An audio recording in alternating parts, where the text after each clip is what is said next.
ക്ലാസ്സിൽ income from business or profession എന്നുള്ള ചാപ്റ്ററിൽ തേർഡ് വീഡിയോ ആണ് നോക്കാൻ പോകുന്നത്. അപ്പോൾ ഫസ്റ്റും സെക്കൻഡും വീഡിയോസ് കാണാത്തവരാണെങ്കിൽ അത് കണ്ട ശേഷം മാത്രം ഇത് കാണാം. ഇത് അതിന്റെ കണ്ടിന്യൂഷൻ ആണ്. നമ്മൾ സെക്ഷൻ 32 ആണ് ലാസ്റ്റ് ക്ലാസ്സിൽ ഡിസ്കസ് ചെയ്തത്. ഡിപ്രീസിയേഷൻ എന്നുള്ള ടോപ്പിക് ആയിരുന്നു. അപ്പൊ അതിൽ മാക്സിമം പോർഷൻസ് കവർ ചെയ്ത് കഴിഞ്ഞിട്ടുണ്ട്. ഇനി കുറച്ചുകൂടെ അതിൽ ബാക്കിയുള്ളതാണ് നോക്കാൻ പോകുന്നത്. അപ്പൊ ഡിപ്രീസിയേഷൻ പഠിക്കുമ്പോൾ തന്നെ നമ്മൾ പറഞ്ഞിട്ടുണ്ടായിരുന്നു പവർ യൂണിറ്റ്സിന് മാത്രം പ്രത്യേകത ഉണ്ട് എന്നുള്ളത്. പവർ യൂണിറ്റ്സ് എന്ന് വെച്ചാൽ ഇലക്ട്രിസിറ്റി അല്ലെ, അല്ലെങ്കിൽ പവർ ജനറേറ്റ് ചെയ്യുന്ന ഇൻസ്റ്റിറ്റ്യൂഷൻസ് അല്ലെങ്കിൽ അങ്ങനെയുള്ള അണ്ടർടേക്കിങ്സിനെയാണ് നമ്മൾ പവർ യൂണിറ്റ്സ് എന്ന് പറയുന്നത്. ഒന്നോ അവർ പവർ ജനറേറ്റ് ചെയ്യുന്ന ആൾക്കാരായിരിക്കാം, അല്ലെങ്കിൽ അത് ഡിസ്ട്രിബ്യൂട്ട് ചെയ്യുന്ന സ്ഥാപനങ്ങളായിരിക്കാം. അപ്പോൾ അങ്ങനെയുള്ള സ്ഥാപനങ്ങളാണെന്നുണ്ടെങ്കിൽ അവര് 31/3/1997 ശേഷം വാങ്ങിച്ചിട്ടുള്ള അസറ്റ്സിന് അവരുടെ ഇഷ്ടമുള്ള രീതിയിൽ അവർക്ക് ഡിപ്രീസിയേഷൻ കൊടുക്കാം. Either they can follow WDV method or straight line method.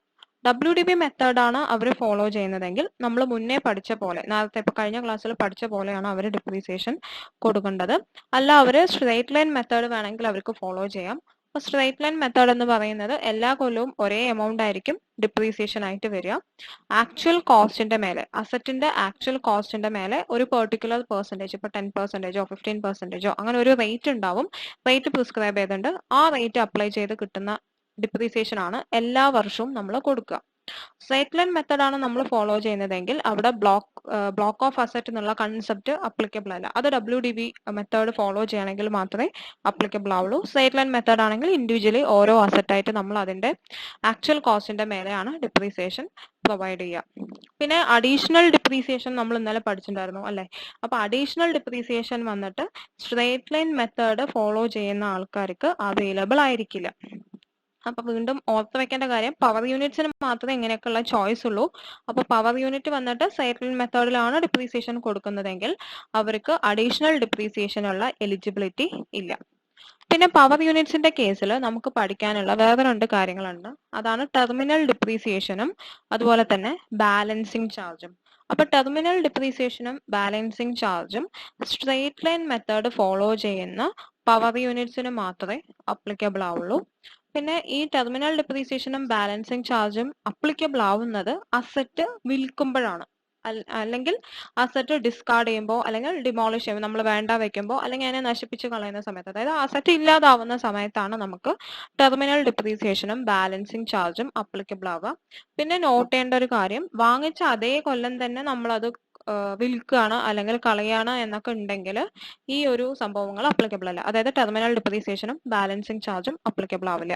അപ്പൊ ടെർമിനൽ ഡിപ്രീസിയേഷനും ബാലൻസിങ് ചാർജും എന്ന് പറയുന്നത് പവർ യൂണിറ്റ്സ് സ്ട്രേറ്റ് ലൈൻ മെത്തേഡിൽ ഡിപ്രീസിയേഷൻ കൊടുക്കുന്ന പവർ യൂണിറ്റ്സിന് മാത്രം അപ്ലിക്കബിൾ ആയിട്ടുള്ള 2 കാര്യങ്ങളാണ്. പിന്നെ മനസ്സിലാക്കേണ്ട കാര്യം, ഇത് അപ്ലിക്കബിൾ ആവുന്നത് അസറ്റ് വിൽക്കുമ്പോൾ, അല്ലെങ്കിൽ അസറ്റ് ഡിസ്കാർഡ് ചെയ്യുമ്പോൾ, വേണ്ട വെക്കുമ്പോൾ, അല്ലെങ്കിൽ ഡിമോളിഷ് ചെയ്യുമ്പോൾ, അല്ലെങ്കിൽ ഡിസ്ട്രോയ് ചെയ്യുമ്പോൾ. പിന്നെ വാങ്ങിച്ച അതേ കൊല്ലം തന്നെ നമ്മളത് വിൽക്കുകയാണ് എന്നുണ്ടെങ്കിൽ, വാങ്ങിക്കുന്നത് അല്ലെങ്കിൽ ഉപയോഗിക്കാൻ തുടങ്ങിയിട്ടുള്ള അതേ കൊല്ലം തന്നെ അസറ്റ് വേണ്ട വെക്കുകയാണെന്നുണ്ടെങ്കിൽ ഈ ടെർമിനൽ ഡിപ്രീസിയേഷനോ ബാലൻസിങ് ചാർജോ അപ്ലിക്കബിൾ ആവില്ല. ഈ 2 കൺസെപ്റ്റ് നമ്മൾ നോക്കേണ്ട കാര്യമില്ല. ഇത് നോക്കേണ്ടത് അസറ്റ് വിൽക്കുന്ന സമയത്താണ് ഓർത്ത് വെക്കുക. അതും സ്ട്രേറ്റ് ലൈൻ മെത്തേഡിൽ ഫോളോ ചെയ്യുന്ന പവർ യൂണിറ്റ്സിനെ ഇത് അപ്ലിക്കബിൾ ആവുള്ളൂ. അസറ്റ് വാങ്ങിച്ച കൊല്ലം തന്നെ അല്ലെങ്കിൽ ഉപയോഗിക്കാൻ തുടങ്ങിയ കൊല്ലം തന്നെ അത് വിൽക്കുകയാണെങ്കിൽ ഈ 2 കൺസെപ്റ്റും അപ്ലിക്കബിൾ ആവില്ല. അപ്പോൾ കണ്ടീഷൻസ് മനസ്സിലായിട്ടുണ്ടാവുമെന്ന് വിചാരിക്കുന്നു. അതായത് ടെർമിനൽ ഡിപ്രീസിയേഷന്റെയും ബാലൻസിങ് ചാർജിന്റെയും കണ്ടീഷൻസ് മനസ്സിലായിട്ടുണ്ടാവുമെന്ന് വിചാരിക്കുന്നു. ഇനി ഇതെന്താന്ന് നോക്കാം.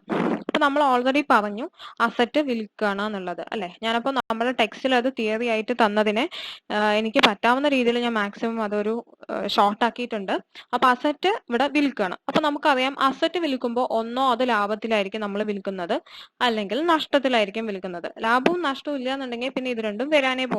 ലാഭത്തിലോ നഷ്ടത്തിലോ ആവുമ്പോഴാണ് നമുക്ക് ടെർമിനൽ ഡിപ്രീസിയേഷനും ബാലൻസിങ് ചാർജും വരുന്നത്. നഷ്ടത്തിലാണ് വിൽക്കുന്നതെങ്കിൽ ടെർമിനൽ ഡിപ്രീസിയേഷൻ എന്നുള്ള കൺസെപ്റ്റ് അപ്ലിക്കബിൾ ആവും. ലാഭത്തിനാണ് വിൽക്കുന്നതെങ്കിൽ ബാലൻസിങ് ചാർജ് എന്നുള്ള കൺസെപ്റ്റ് അപ്ലിക്കബിൾ ആവും. ഇനി ഇതെന്താന്ന് നോക്കാം. നമ്മൾ അസറ്റ് വിൽക്കുന്നത് WDV is greater than sale value അല്ലെങ്കിൽ സ്ക്രാപ്പ് വാല്യൂ. അതായത് ഒരു അസറ്റിന്റെ WDV അതിന്റെ സെയിൽ വാല്യൂവിനേക്കാളും കൂടുതലാണെങ്കിൽ നമ്മൾ അതിന് നഷ്ടത്തിന് വിറ്റു എന്ന് പറയും. എക്സാമ്പിൾ പറഞ്ഞുതരാം. WDV എന്ന് പറയുന്നത് actual cost minus accumulated depreciation ആണ്. അക്യുമുലേറ്റഡ് ഡിപ്രീസിയേഷൻ എന്ന് വെച്ചാൽ അസറ്റ് ഉപയോഗിക്കാൻ തുടങ്ങിയിട്ട് അല്ലെങ്കിൽ വാങ്ങിച്ചത് മുതൽ വിൽക്കുന്നത് വരെ നമ്മൾ അതിന് പ്രൊവൈഡ് ചെയ്തിട്ടുള്ള ഡിപ്രീസിയേഷനെയാണ് നമ്മൾ അക്യുമുലേറ്റഡ് ഡിപ്രീസിയേഷൻ എന്ന് പറയുന്നത്. ഇപ്പൊ അസറ്റ് വാങ്ങിച്ചിട്ട് ഇപ്പോൾ 3 കൊല്ലം നമ്മൾ ഉപയോഗിച്ചു എന്നുണ്ടെങ്കിൽ ആ 3 കൊല്ലത്തെയും ഡിപ്രീസിയേഷനെ ആഡ് ചെയ്തതിനെയാണ് നമ്മൾ അക്യുമുലേറ്റഡ് ഡിപ്രീസിയേഷൻ എന്ന് പറയുന്നത്. WDV എന്ന് വെച്ചാൽ എന്താണ്? Actual cost minus accumulated depreciation, അല്ലെങ്കിൽ ഈ കൊല്ലത്തെ ഓപ്പണിംഗ് ബാലൻസ്, എങ്ങനെ വേണമെങ്കിലും പറയാം. കോസ്റ്റ് ലെസ് ഡിപ്രീസിയേഷൻ ആണ് നമുക്ക് WDV എന്ന് പറയുന്നത്. അപ്പോൾ വിൽക്കുന്ന സമയത്തുള്ള WDV, ഇപ്പോൾ എക്സാമ്പിൾ ഒരു 5 ലക്ഷം എന്ന് വിചാരിക്കാം. അത് നമ്മൾ വിൽക്കുന്നത്, ഈ സാധനം ഇപ്പൊ നമ്മൾ വിൽക്കാൻ പോകുന്നത് അല്ലെങ്കിൽ അതിന്റെ സ്ക്രാപ്പ് വാല്യൂ എന്ന് പറയുന്നത് ഒരു 3 lakhs ആണ് വിചാരിക്കാം. WDV 5 ലക്ഷം ഉണ്ട്, അതായത് ബുക്കിൽ അതിന്റെ വില 5 ലക്ഷം ഉണ്ട്, എന്നാൽ നമ്മൾ അത് വിൽക്കുന്നത് 3 ലക്ഷത്തിനാണ്. അപ്പൊ അതിന്റെ മീനിങ് എന്താ? നമ്മൾ നഷ്ടത്തിനാണ് വിൽക്കുന്നത് അല്ലെ? നമ്മുടെ ബുക്ക് പ്രകാരം ആ അസറ്റിന് 5 ലക്ഷം വിലയുണ്ട്, പക്ഷെ നമുക്ക് അതിനെ 3 ലക്ഷത്തിനെ വിൽക്കാൻ സാധിച്ചുള്ളൂ. അപ്പൊ അവിടെ നമുക്ക് 2 ലക്ഷം നഷ്ടം വന്നു. ആ നഷ്ടം, അതിനെ നമ്മൾ ലോസ് എന്ന് വിളിക്കുന്നു. ആ ലോസിനെയാണ് നമ്മൾ ടെർമിനൽ ഡിപ്രീസിയേഷൻ എന്ന് പറയുന്നത്. ടെർമിനൽ ഡിപ്രീസിയേഷൻ എന്ന് പറയുന്നത് പവർ യൂണിറ്റ്സിന്റെ കേസിൽ സ്ട്രേറ്റ് ലൈൻ മെത്തേഡ് ഫോളോ ചെയ്യുന്ന പവർ യൂണിറ്റ്സ് ആണെങ്കിൽ, അങ്ങനെ ഫോളോ ചെയ്യുന്ന പവർ യൂണിറ്റ്സിൽ എന്തെങ്കിലും അസറ്റ് വിൽക്കുന്ന സമയത്ത് അത് നമ്മൾ നഷ്ടത്തിനാണ് വിൽക്കുന്നതെങ്കിൽ, അപ്പൊ നഷ്ടത്തിനാണോ വിറ്റതെന്ന് എങ്ങനെ അറിയും? WDV-നേക്കാളും കുറഞ്ഞ വിലക്കാണോ വിറ്റത് നോക്കണം. WDV എന്ന് വെച്ചാൽ എന്താണ്? Actual cost minus accumulated depreciation അല്ലെ? അപ്പോൾ WDV-നേക്കാളും കുറഞ്ഞ വിലയ്ക്ക് നമ്മൾ അസറ്റ് വിൽക്കുകയാണെങ്കിൽ അവിടെ ഉണ്ടായിട്ടുള്ള നഷ്ടത്തിനെയാണ് നമ്മൾ ടെർമിനൽ ഡിപ്രീസിയേഷൻ എന്ന് പറയുന്നത്. Terminal depreciation is allowed as A deduction. നമുക്ക് PGBP എന്നുള്ള ഹെഡിൽ ഇതിനെ ഒരു എക്സ്പെൻസ് ആയിട്ട് അല്ലെങ്കിൽ ഒരു ഡിഡക്ഷൻ ആയിട്ട് നമുക്ക് ഇതിനെ ക്ലെയിം ചെയ്യാൻ സാധിക്കും. അപ്പൊ നമ്മൾ പ്രോഫിറ്റ് ആൻഡ് ലോസ് അക്കൗണ്ട് വരയ്ക്കുമ്പോൾ എക്സ്പെൻസ് ആയിട്ട് നമുക്ക് ടെർമിനൽ ഡിപ്രീസിയേഷൻ ഒരു അലൗബിൾ ഡിഡക്ഷൻ ആണ്. അപ്പൊ നഷ്ടത്തിനാണ് വിൽക്കുന്നതെന്നുണ്ടെങ്കിൽ ഇത്രയേ ഉള്ളൂ. അപ്പൊ ടെർമിനൽ ഡിപ്രീസിയേഷൻ എന്താണെന്ന് മനസ്സിലായിട്ടുണ്ടാവും അല്ലെ? നമ്മൾ അസറ്റ് വിൽക്കുന്ന സമയത്ത് അല്ലെങ്കിൽ വേണ്ട വെക്കുന്ന സമയത്ത് നമുക്ക് ഉണ്ടായിട്ടുള്ള ആ നഷ്ടത്തിനെയാണ് നമ്മൾ ടെർമിനൽ ഡിപ്രീസിയേഷൻ എന്ന് പറയുന്നത്. Terminal depreciation is allowed as A deduction under the head PGBP. അത്രയേ ഉള്ളൂ. അടുത്തത് നമ്മൾ ഇനി ലാഭത്തിനാണ് വിൽക്കുന്നത്. അപ്പൊ ലാഭത്തിനാണ് വിൽക്കുന്നതെന്ന് വെച്ചാൽ എന്താ meaning? Sale value is greater than WDV. ബുക്കിലുള്ള വിലയേക്കാളും അധിക വിലയ്ക്കാണ് നമ്മൾ യഥാർത്ഥത്തിൽ അത് വിൽക്കുന്നത് അല്ലെങ്കിൽ ഡിസ്കാർഡ് ചെയ്യുന്നത്. അപ്പോൾ ഇപ്പൊ പറയുകയാണെങ്കിൽ ഇപ്പോൾ WDV ഒരു 1 lakh ആണെന്ന് വിചാരിക്കാം. ഓക്കെ, WDV 1 lakh ആണ്. ഞാൻ വിൽക്കുന്നത് 1,50,000-നാണെങ്കിൽ ആ 50,000 ആ എമൗണ്ടിനെയാണ് നമ്മളിവിടെ പ്രോഫിറ്റ് എന്ന് പറയുന്നത് അല്ലെ? സെയിൽ വാല്യൂ WDV-നേക്കാളും കൂടുതലാണെങ്കിൽ എക്സസ് എമൗണ്ടിനെ നമ്മൾ പ്രോഫിറ്റ് എന്ന് വിളിക്കണം. അപ്പോൾ ആ പ്രോഫിറ്റിൽ to the extent of accumulated depreciation balancing charge എന്നാണ് വിളിക്കുക. അപ്പൊ ഈ പ്രോഫിറ്റ് എത്രയാണെന്ന് ആദ്യം തന്നെ കണക്കാക്കി വെക്കുക. അപ്പൊ പ്രോഫിറ്റ് എങ്ങനെയാണ് ആദ്യം കണക്കാക്കുന്നത്? Sale value minus WDV. Sale value minus WDV ചെയ്തു കഴിഞ്ഞാൽ നമുക്ക് പ്രോഫിറ്റ് കിട്ടും. പിന്നെ വേറൊരു കാൽക്കുലേഷൻ ചെയ്യേണ്ടത് അക്യുമുലേറ്റഡ് ഡിപ്രീസിയേഷനും കണക്കാക്കി വെക്കുക.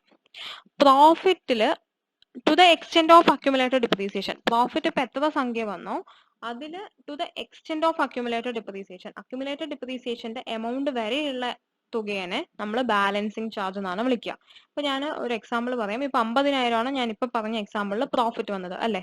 നമ്മളിപ്പോ ടോട്ടലി ഈ ഒരു അസറ്റിന് അക്യുമുലേറ്റഡ് ഡിപ്രീസിയേഷൻ ആയിട്ട് കൊടുത്തിട്ടുണ്ടായിരുന്നത് ഒരു 30,000 രൂപയാണെന്ന് വിചാരിക്കുക. അങ്ങനെയാണെങ്കിൽ ആ 30,000 രൂപേനെയാണ് നമ്മൾ ബാലൻസിങ് ചാർജ് എന്ന് പറയുന്നത്. അത്രയേ ഉള്ളൂ. പിന്നെ ബാക്കിയുള്ള പ്രോഫിറ്റിനെ, അതായത് ഈ അക്യുമുലേറ്റഡ് ഡിപ്രീസിയേഷൻ വരെയുള്ള പ്രോഫിറ്റിനെ നമ്മൾ ബാലൻസിങ് ചാർജ് എന്ന് വിളിക്കുന്നു. ബാലൻസ് ഉള്ള പ്രോഫിറ്റിനെ നമ്മൾ ഷോർട്ട് ടേം ക്യാപിറ്റൽ ഗെയിൻ ആയിട്ട് ട്രീറ്റ് ചെയ്യണം. അപ്പൊ ഷോർട്ട് ടേം ക്യാപിറ്റൽ ഗെയിൻ എന്നുള്ളത് ക്യാപിറ്റൽ ഗെയിൻ എന്നുള്ള ഹെഡിൽ ടാക്സബിൾ ആവും. ബാലൻസിങ് ചാർജ് എന്ന് പറയുന്നത് ബിസിനസ് ഇൻകം ആയിട്ടും ടാക്സബിൾ ആവും. ഒരു ഐഡിയ കിട്ടിയിട്ടുണ്ടാവും എന്ന് വിചാരിക്കുന്നു. ഇതിന്റെ എക്സാമ്പിൾ ഉണ്ട്, അത് വെച്ചിട്ട് ഒന്നുകൂടെ പറഞ്ഞുതരാം.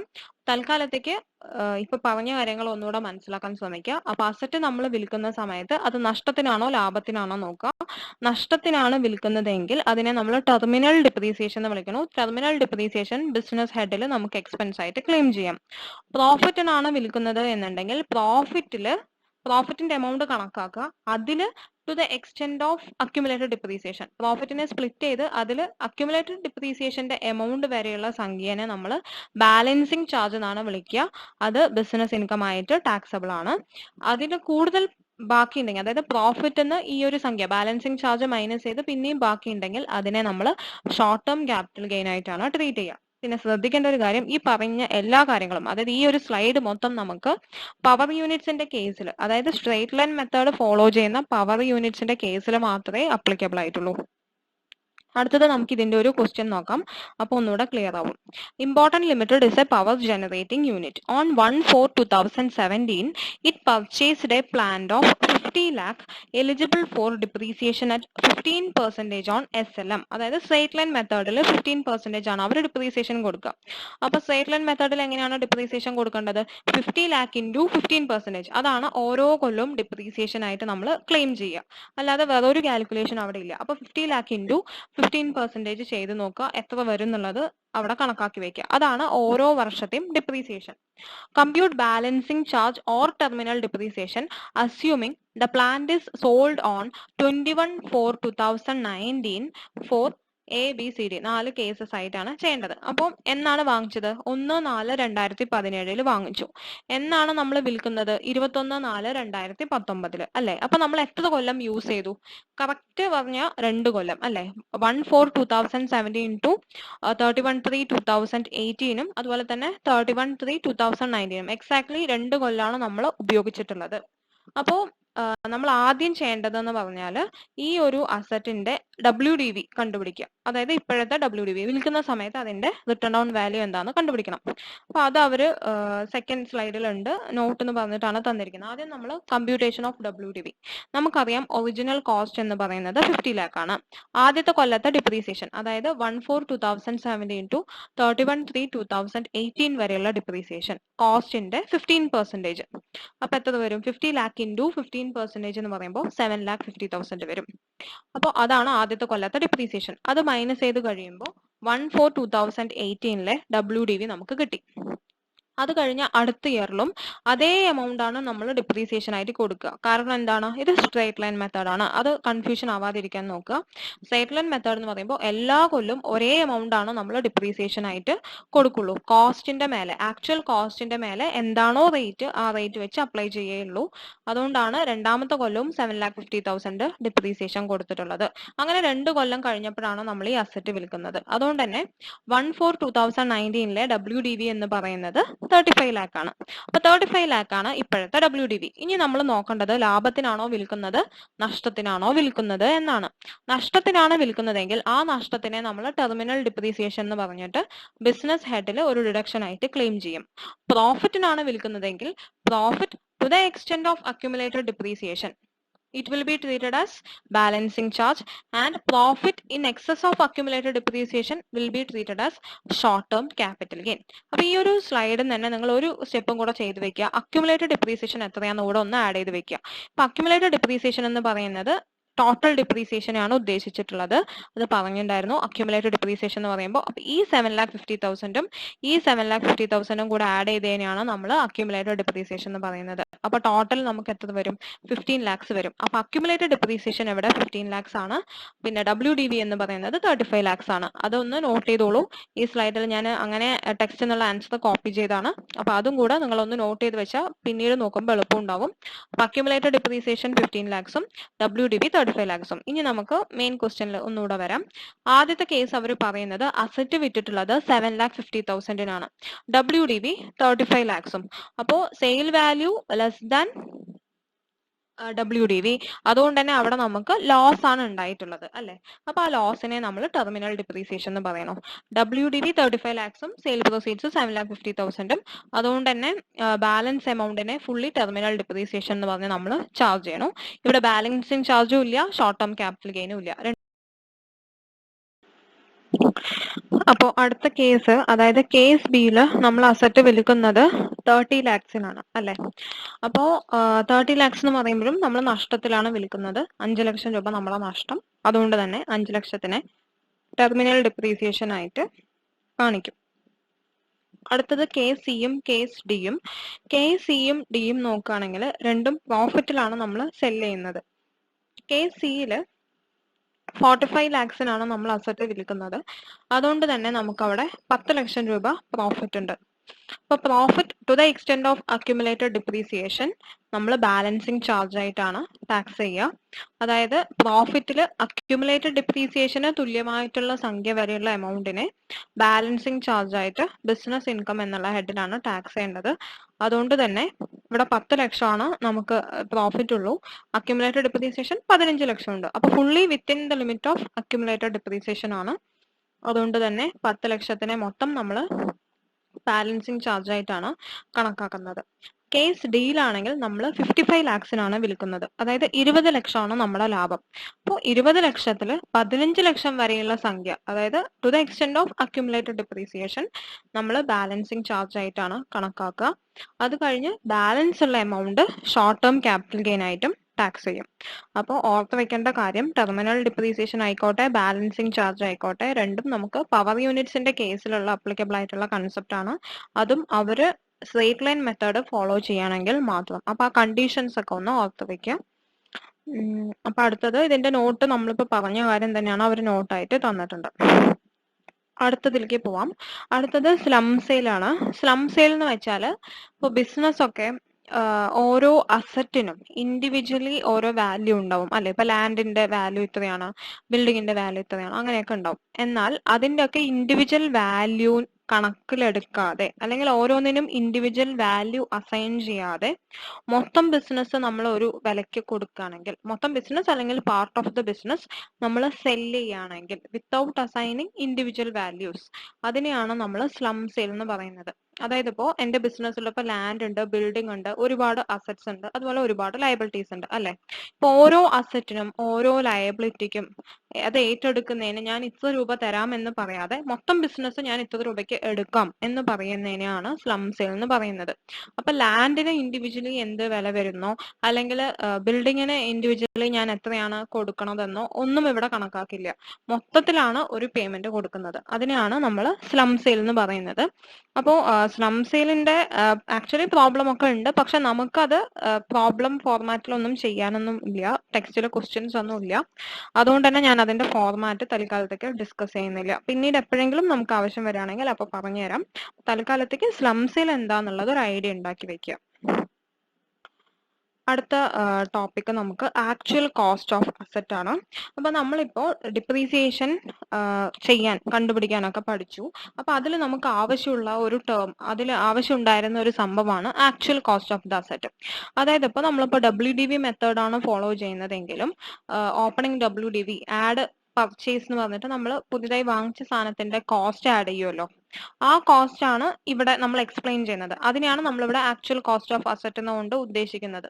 നമ്മൾ ഒരു അസറ്റിന്റെ വാല്യൂ, അതിന്റെ ആക്ച്വൽ കോസ്റ്റ് എങ്ങനെയാണ് കണ്ടുപിടിക്കേണ്ടത് എന്നുള്ളതാണ്. അപ്പൊ ഇത് നോർമൽ അക്കൗണ്ടിങ് പ്രിൻസിപ്പിൾ പ്രകാരം പറഞ്ഞിട്ടുള്ള അതേ കാര്യമാണ് ഈ സ്ലൈഡിലും പറഞ്ഞിട്ടുള്ളൂ.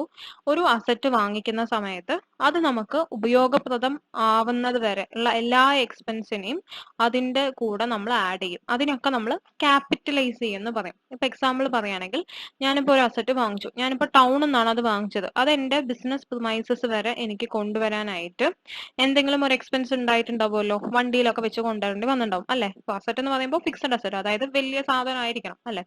അത് കൊണ്ടുവരാനായിട്ട് എനിക്ക് ഉണ്ടായിട്ടുള്ള ട്രാവലിംഗ് എക്സ്പെൻസോ, അല്ലെങ്കിൽ അത് ഇറക്കി വെക്കാനായിട്ടുള്ള അൺലോഡിംഗ് ചാർജസോ, അല്ലെങ്കിൽ അത് ഇൻസ്റ്റാൾ ചെയ്ത് തരാൻ ചിലപ്പോൾ അവിടെ നിന്ന് ആൾ വന്നിട്ടുണ്ടാവും, അയാൾക്ക് ഞാൻ കൊടുത്തിട്ടുള്ള പേയ്മെന്റോ, അല്ലെങ്കിൽ അത് എനിക്ക് ഉപയോഗപ്രദമാക്കാൻ വേണ്ടി വരുന്ന എല്ലാ ചെലവുകളും എല്ലാ ചെലവുകളും അതിന്റെ കോസ്റ്റിലേക്ക് നമ്മൾ ആഡ് ചെയ്തിട്ടുണ്ടാവണം.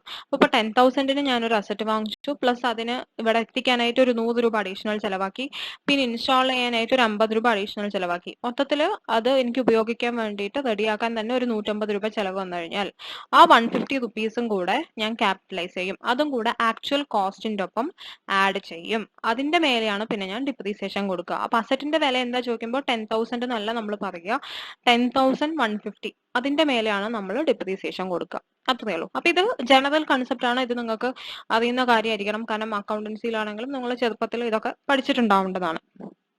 അപ്പൊ അത്രേ ഈ ഒരു സ്ലൈഡിൽ നമ്മൾ പറഞ്ഞിട്ടുള്ളൂ. ഇനി നമ്മൾ അടുത്തത് പറയാൻ പോകുന്നത് പല ഡിഫറെന്റ് സിറ്റുവേഷൻസിൽ ആക്ച്വൽ കോസ്റ്റ് എങ്ങനെയാണ് വരിക. അതായത് ഇപ്പോൾ നമുക്ക് ഫ്രീ ആയിട്ട് ഒരാൾ ഒരു അസറ്റ് തന്നു, അപ്പൊ അതിന്റെ കോസ്റ്റ് എടുക്കണോ? നമുക്ക് ഫ്രീ ആയി കിട്ടിയതല്ലേ, അപ്പൊ അതിന് ശരിക്കും സീറോ അല്ലേ വില? അപ്പൊ സീറോ ആയിട്ടാണോ കാണിക്കേണ്ടത്? അങ്ങനെ ഒരു കുറെ ഡിഫറെന്റ് കേസസ് അവർ തന്നിട്ടുണ്ട്. ഓരോ കേസിലും എന്താണ് ആക്ച്വൽ കോസ്റ്റ് വരിക എന്നുള്ളത്. അപ്പോൾ അത് നമ്മൾ പഠിച്ചു കഴിഞ്ഞാൽ പിന്നെ അങ്ങനെ പഠിച്ചത് ബേസ് ചെയ്തിട്ട് വേണം നമ്മൾ ആക്ച്വൽ കോസ്റ്റ് എടുക്കാനായിട്ട്. തെറ്റിയെടുക്കരുത്. അപ്പോൾ ആ കാര്യം, ഇനി പറയാൻ പോകുന്ന കാര്യം ഓരോ കേസും പ്രത്യേകം പ്രത്യേകം മനസ്സിലാക്കുക. ഫസ്റ്റത്തെ കേസിൽ പറയുന്നത് അസറ്റ് അക്വയർഡ് എഗെയിൻസ്റ്റ് ക്യാഷ്. നമ്മൾ ക്യാഷ് ആയിട്ടാണ് ഒരു അസറ്റ് വാങ്ങിക്കുന്നത് എന്നുണ്ടെങ്കിൽ, ക്യാഷിൽ വാങ്ങിച്ചാൽ എന്താന്നായിരിക്കും ആദ്യത്തെ സംശയം അല്ലെ? ക്യാഷിൽ വാങ്ങിച്ചാൽ എന്ന് പറഞ്ഞാൽ നമുക്കറിയാം, ഇപ്പൊ നമ്മളൊരു ക്യാഷ്ലെസ് ഇക്കോണമി ആക്കാനാണ് ശ്രമിച്ചുകൊണ്ടിരിക്കുന്നത്. മാക്സിമം ഡിജിറ്റൽ പേയ്മെന്റ്സിനെ സപ്പോർട്ട് ചെയ്യുന്ന ഒരു ഗവൺമെന്റ് ആണ് നമുക്കിപ്പോൾ ഉള്ളത് അല്ലെ? ഗവൺമെന്റ് എന്ന് ഞാൻ പറയുന്നില്ല, ഇപ്പൊ എല്ലാ ഓൾ ഓവർ ദ വേൾഡ് നമ്മൾ ഡിജിറ്റലൈസ് ചെയ്തുകൊണ്ടിരിക്കുകയാണ് അല്ലെ? അപ്പൊ മാക്സിമം കറൻസി അല്ലെങ്കിൽ കോയിൻസ് എല്ലാം നമ്മൾ കുറച്ചിട്ട് ഡിജിറ്റൽ ട്രാൻസാക്ഷൻസ് ആക്കാൻ ശ്രമിച്ചുകൊണ്ടിരിക്കുകയാണ്. അതുകൊണ്ട് തന്നെ ആ ഒരു വ്യൂ പോയിന്റ് നിന്നാണ് ഇൻകം ടാക്സിലും ഈ ഒരു ചേഞ്ച് കൊണ്ടുവന്നിട്ടുള്ളത്. അപ്പൊ ഇത് കൊണ്ടുവന്നിട്ട് 2 വർഷമേ ആയിട്ടുള്ളൂ. അപ്പോൾ നമ്മൾ മാക്സിമം ക്യാഷ്ലെസ് ആക്കാൻ വേണ്ടിയിട്ടാണ് ഇങ്ങനെ ഒരു കൺസെപ്റ്റ്, അതുമായി ബേസ് ചെയ്തിട്ടുള്ള ഒരു പോയിന്റ് ആണിത്. അപ്പോൾ നമ്മൾ അസറ്റ് ക്യാഷ് ആയിട്ടാണ് വാങ്ങുന്നതെങ്കിൽ, അതായത് ക്യാഷ് ആയിട്ട് വാങ്ങിക്കുക എന്ന് പറയാം, അല്ലെങ്കിൽ അവർ ചില മോഡ്സ് ഓഫ് പേയ്മെന്റ് പറയുന്നുണ്ട്. ആ മോഡ്സ് ഓഫ് പേയ്മെന്റ് അല്ലാതെയാണ് നമ്മൾ ചെയ്യുന്നതെങ്കിലാണ് ഈ ഒരു പ്രശ്നം വരുന്നത്. അപ്പൊ അതെന്താന്ന് നോക്കാം. In respect of acquisition of any asset or part thereof, payment or aggregate of payment made to a person in a day. അത് ഓർത്ത് വയ്ക്കുക. മെയ്ഡ് ടു എ പേഴ്സൺ, ഒരു വ്യക്തിക്ക് ഒരു ദിവസം നമ്മൾ കൊടുക്കുന്ന പേയ്മെന്റ്, അത് സിംഗിൾ പേയ്മെന്റ് ആവാം, അല്ല ആ ദിവസം പല പല സമയങ്ങളിലായിട്ടുള്ള aggregate payments account pay check മുഖേന അല്ലാതെ, അക്കൗണ്ട് പേ ചെക്ക് എന്ന് പറയുമ്പോൾ ക്രോസ് ചെയ്തിട്ട് അയാളെ പേര് എഴുതി കൊടുത്തിട്ടുണ്ടാവും അല്ലെ? അപ്പൊ അക്കൗണ്ട് പേ ചെക്ക് അല്ലാതെ, അല്ലെങ്കിൽ അക്കൗണ്ട് പേ ബാങ്ക് ഡ്രാഫ്റ്റ് അല്ലാതെ, അല്ലെങ്കിൽ ഇലക്ട്രോണിക് ക്ലിയറിംഗ് സിസ്റ്റം അല്ലാതെ, അല്ലെങ്കിൽ വേറെ ഏതെങ്കിലും ഇലക്ട്രോണിക് മോഡ് വഴികൾ, ഇലക്ട്രോണിക് മോഡ് അല്ലാതെ, അതിപ്പോൾ ഡിജിറ്റൽ ട്രാൻസ്ഫർ ആയിരിക്കാം, അങ്ങനെ പല ടൈപ്സ് നമുക്ക് ഇലക്ട്രോണിക് ട്രാൻസ്ഫേഴ്സ് അവൈലബിൾ ആണല്ലോ. അപ്പൊ അങ്ങനെയൊന്നും അല്ലാതെയാണ് നമ്മൾ പേയ്മെന്റ് കൊടുത്തതെങ്കിൽ, അപ്പോ ഇൻ നട്ട്ഷെൽ അവർ ഉദ്ദേശിക്കുന്നത് ക്യാഷ് ആയിട്ടാണ് കൊടുത്തത് എന്നുണ്ടെങ്കിൽ, ഈ വഴികളൊന്നും അല്ലാന്നുണ്ടെങ്കിൽ പിന്നെ നമുക്ക് അവൈലബിൾ ആയിട്ടുള്ള വഴി എന്ന് പറയുന്നത് ക്യാഷ് ആയി കൊടുക്കലാണ് അല്ലെ? അപ്പോൾ നമ്മൾ പേയ്മെന്റ് കൊടുത്തിട്ടുള്ളത് അക്കൗണ്ട് പേ ചെക്ക് വഴിയല്ല, അക്കൗണ്ട് പേ ബാങ്ക് ഡ്രാഫ്റ്റ് വഴിയല്ല, ഇലക്ട്രോണിക് ക്ലിയറിംഗ് സിസ്റ്റം വഴിയല്ല, വേറെ ഒരു ഇലക്ട്രോണിക് മോഡ് വഴിയും അല്ല എന്നുണ്ടെങ്കിൽ, ഒരു ദിവസം ഒരു വ്യക്തിക്ക് നമ്മൾ ടോട്ടലി കൊടുത്തിട്ടുള്ള പേയ്മെന്റ് 10,000 രൂപയ്ക്ക് മേലെ പോയിട്ടുണ്ടെങ്കിൽ ആ പേയ്മെന്റ് എത്രയാണോ ആ എമൗണ്ട് അത് ആക്ച്വൽ കോസ്റ്റിൽ എടുക്കാൻ പാടില്ല, അത് ഒഴിവാക്കണം. എക്സാമ്പിൾ പറഞ്ഞുതരാം. ഇപ്പൊ ഞാൻ ഒരാളുടെ നിന്ന് ഒരു അസറ്റ് വാങ്ങിക്കണോ, 15,000 ആണ് അതിന്റെ വില, 15,000 രൂപ. ഞാൻ രാവിലെ ഒരു 5,000 രൂപ അയാൾക്ക് ക്യാഷ് ആയിട്ട് കൊണ്ടേ കൊടുത്തു, ഉച്ചയ്ക്ക് ഒരു 5,000 രൂപ ക്യാഷ് ആയി കൊണ്ടേ കൊടുത്തു, വൈകുന്നേരവും അയാൾക്ക് ക്യാഷ് ആയിട്ട് ഒരു 5,000 രൂപ കൊണ്ടേ കൊടുത്തു. ടോട്ടലി ഞാൻ അയാൾക്ക് എത്ര കൊടുത്തു ആ ദിവസം? 15,000 രൂപ ഞാൻ ഫുള്ളി ക്യാഷിൽ കൊണ്ടേ കൊടുത്തു അല്ലെ? അങ്ങനെ ക്യാഷ് ആയി കൊണ്ടേ കൊടുത്തു കഴിഞ്ഞാൽ ആ അസറ്റ് ഒരിക്കലും എന്റെ ബ്ലോക്കിൽ വരാൻ പാടില്ല. കാരണം ഞാൻ ഫുൾ പേയ്മെന്റ് 15,000 മൊത്തം ക്യാഷിലാണ് കൊടുത്തത്. അതുകൊണ്ട് തന്നെ ഇനി വേറൊരു എക്സാമ്പിൾ വന്നേരം. ഇപ്പോൾ ഒരു അസറ്റിന്റെ വില 25,000 റുപ്പീസ് ആണ്. 25,000 ഞാൻ സ്പോട്ട് പേയ്മെന്റ് ഒരു 20,000 ക്യാഷിൽ കൊടുത്തു. ഓക്കെ, അപ്പൊ തന്നെ ഞാൻ ഒരു 20,000 രൂപ ക്യാഷ് ആയി കൊടുത്തു. ബാക്കി 5,000 രൂപ പിറ്റേ ദിവസം ഞാൻ ബാങ്ക് വഴി ട്രാൻസ്ഫർ ചെയ്ത് കൊടുത്തു. അപ്പൊ ഇതിൽ നമ്മൾ എത്ര രൂപ ഒഴിവാക്കണം? 20,000 രൂപ ഒഴിവാക്കിയാൽ മതി. ക്യാഷ് ആയി കൊടുത്തത് മാത്രം ഒഴിവാക്കിയാൽ മതി. അപ്പൊ ക്യാഷ് ആയിട്ട് ഞാൻ കൊടുക്കണം എന്നുണ്ടെങ്കിൽ അത് 10,000 രൂപയ്ക്ക് മേലെ പോവുകയാണെങ്കിൽ അത് ഒഴിവാക്കണം എന്നാണ് അവർ പറഞ്ഞിട്ടുള്ളൂ. അപ്പൊ അത് മനസ്സിലായിട്ടുണ്ടാവും എന്ന് വിചാരിക്കണം. അപ്പൊ അസറ്റ് നമ്മൾ ക്യാഷിലാണ് വാങ്ങിച്ചതെന്നുണ്ടെങ്കിൽ 10,000 രൂപയ്ക്ക് മേലെ ഒരു ദിവസം ഒരു വ്യക്തിക്ക്. അപ്പൊ ഇത് ശരിക്കും കുറെ കുഞ്ഞു കുഞ്ഞു പോയിന്റ്സ് ആണ്, എല്ലാം കൂടെ വായിച്ച് എടുക്കണം. ഏതെങ്കിലും ഒരു കാര്യം മാത്രം ഓർത്ത് വെച്ച് കഴിഞ്ഞാൽ നമ്മുടെ ആൻസർ തെറ്റിയിട്ടുണ്ടാവും. ഒരാൾക്ക് ഒരു ദിവസം നമ്മൾ 10,000 മേലെ ക്യാഷ് ആയി കൊടുത്തിട്ടുണ്ട് എന്നുണ്ടെങ്കിൽ അത് ആക്ച്വൽ കോസ്റ്റിൽ വരാൻ പാടില്ല. അത്രയേ ഉള്ളൂ. അടുത്തത് asset acquired by way of gift or inheritance. എനിക്ക് ആരെങ്കിലും ഫ്രീ ആയിട്ട് ഒരു അസറ്റ് തന്നതാണ്, അല്ലെങ്കിൽ ഇൻഹെറിറ്റൻസ്. ഇൻഹെറിറ്റൻസ് എന്ന് പറയുമ്പോൾ അറിയാലോ, നമ്മുടെ പാരന്റ്സോ ഗ്രാൻഡ് പാരന്റ്സോ അങ്ങനെ ഇൻഹെറിറ്റഡ് ആയിട്ട് നമ്മുടെ സ്വത്തിന്റെ ഭാഗമായിട്ട് നമുക്ക് കിട്ടിയതാണെന്ന് വിചാരിക്കാം. അങ്ങനെ വല്ല അസറ്റും എനിക്ക് കിട്ടിക്കഴിഞ്ഞാൽ അതിന്റെ ആക്ച്വൽ കോസ്റ്റ് ഞാൻ എങ്ങനെയാണ് കണക്കാക്കേണ്ടത്? അപ്പൊ എനിക്ക് ഇവിടെ ആക്ച്വൽ കോസ്റ്റ് എന്ന് പറയുന്നത് നില്ലാണ്, കാരണം എനിക്കിത് ഫ്രീ ആയി കിട്ടിയതാണ് അല്ലെ? ഇൻഹെറിറ്റൻസ് ആണെങ്കിലും ഗിഫ്റ്റ് ആണെങ്കിലും എനിക്കിത് ഫ്രീ ആയിട്ട് കിട്ടിയതാണ്. അപ്പൊ ഞാൻ എന്താണ് ഇതിന്റെ ആക്ച്വൽ കോസ്റ്റ് ആയിട്ട് എടുക്കേണ്ടത്? 0 ആണോ? അല്ല, ഞാൻ ഇതിന്റെ ആക്ച്വൽ കോസ്റ്റ് ആയിട്ട് എടുക്കേണ്ടത് പ്രീവിയസ് ഓണറുടെ ആക്ച്വൽ കോസ്റ്റ് ലെസ് ഡിപ്രീസിയേഷൻ ആണ്. അപ്പൊ പ്രീവിയസ് ഓണർ എന്ന് പറയുമ്പോൾ എനിക്ക് ആരാണോ തന്നത് അവർക്ക് ഇതിനൊരു കോസ്റ്റ് ഉണ്ടായിട്ടുണ്ടാവുമല്ലോ. അപ്പോ എനിക്കൊരാൾ ഗിഫ്റ്റ് ആയി തന്നതാണെങ്കിൽ അയാൾ ഇത് വാങ്ങിച്ചതാണല്ലോ. അപ്പൊ അയാൾ എത്ര രൂപയ്ക്കാണോ അത് വാങ്ങിച്ചത് ലെസ് ഡിപ്രീസിയേഷൻ ടിൽ ഡേറ്റ്, അതായത് ഇപ്പോഴത്തെ WDV ആണ് എന്റെ കോസ്റ്റ് ആയിട്ട് ഞാൻ എടുക്കേണ്ടത്. അപ്പൊ ഈ ഡിപ്രീസിയേഷൻ എങ്ങനെ പ്രൊവൈഡ് ചെയ്യണം? ഡിപ്രീസിയേഷൻ എങ്ങനെ പ്രൊവൈഡ് ചെയ്യണം എന്ന് ചോദിച്ചു കഴിഞ്ഞാൽ അസസ്മെന്റ് ഇയർ 1987-88 വരെയുള്ള കൊല്ലങ്ങൾക്ക്, അതുവരെയുള്ള വർഷങ്ങൾക്ക് ആക്ച്വലി അവർ എന്താണോ ഡിപ്രീസിയേഷൻ കൊടുത്തിട്ടുണ്ടായിരുന്നത് അത് മൈനസ് ചെയ്യാം. അതിനുശേഷം അതായത് അസസ്മെന്റ് ഇയർ 88-89 മുതൽ ഉള്ള കൊല്ലങ്ങളിൽ ആ ഒരു അസറ്റ് മാത്രമേ ആ ബ്ലോക്കിലുള്ളൂ എന്നുള്ള രീതിയിൽ അതിന് നമ്മളായിട്ട് ഡിപ്രീസിയേഷൻ കൊടുക്കുക. അതിന് അവർ കൊടുത്തിട്ടുണ്ടെങ്കിലും ഇല്ലെങ്കിലും നമുക്കായിട്ട് പ്രൊവൈഡ് ചെയ്യാം, അത്രേ ഉള്ളൂ. അപ്പൊ 87-88 വരെ അവർ ആക്ച്വലി എന്തെങ്കിലും ഡിപ്രീസിയേഷൻ കൊടുത്തിട്ടുണ്ടെങ്കിൽ അത് ലെസ് ചെയ്യുക. അതിനുശേഷമുള്ള കൊല്ലങ്ങളിൽ അതിന് എത്രയാണോ ഡിപ്രീസിയേഷൻ അലവബിൾ ആ റേറ്റിൽ വെച്ചിട്ട് നമ്മൾ ഡിപ്രീസിയേഷൻ കണക്കാക്കി ഇന്നത്തെ WDV കണക്കാക്കുക. ഇന്നത്തെ ഇൻ ദ സെൻസ് എനിക്ക് അസറ്റ് കിട്ടിയിട്ടുള്ള കൊല്ലത്തെ, അതിനെയാണ് നമ്മൾ ആക്ച്വൽ കോസ്റ്റ് ആയിട്ട് എടുക്കേണ്ടത്. അപ്പോൾ asset acquired by way of gift or inheritance ആണ് എന്നുണ്ടെങ്കിൽ പ്രീവിയസ് ഓണറുടെ cost less depreciation till date എന്ന് വേണമെങ്കിൽ പറയാം. അടുത്ത കേസ് വന്നിട്ട് interest treatment in case of asset acquired out of borrowed fund.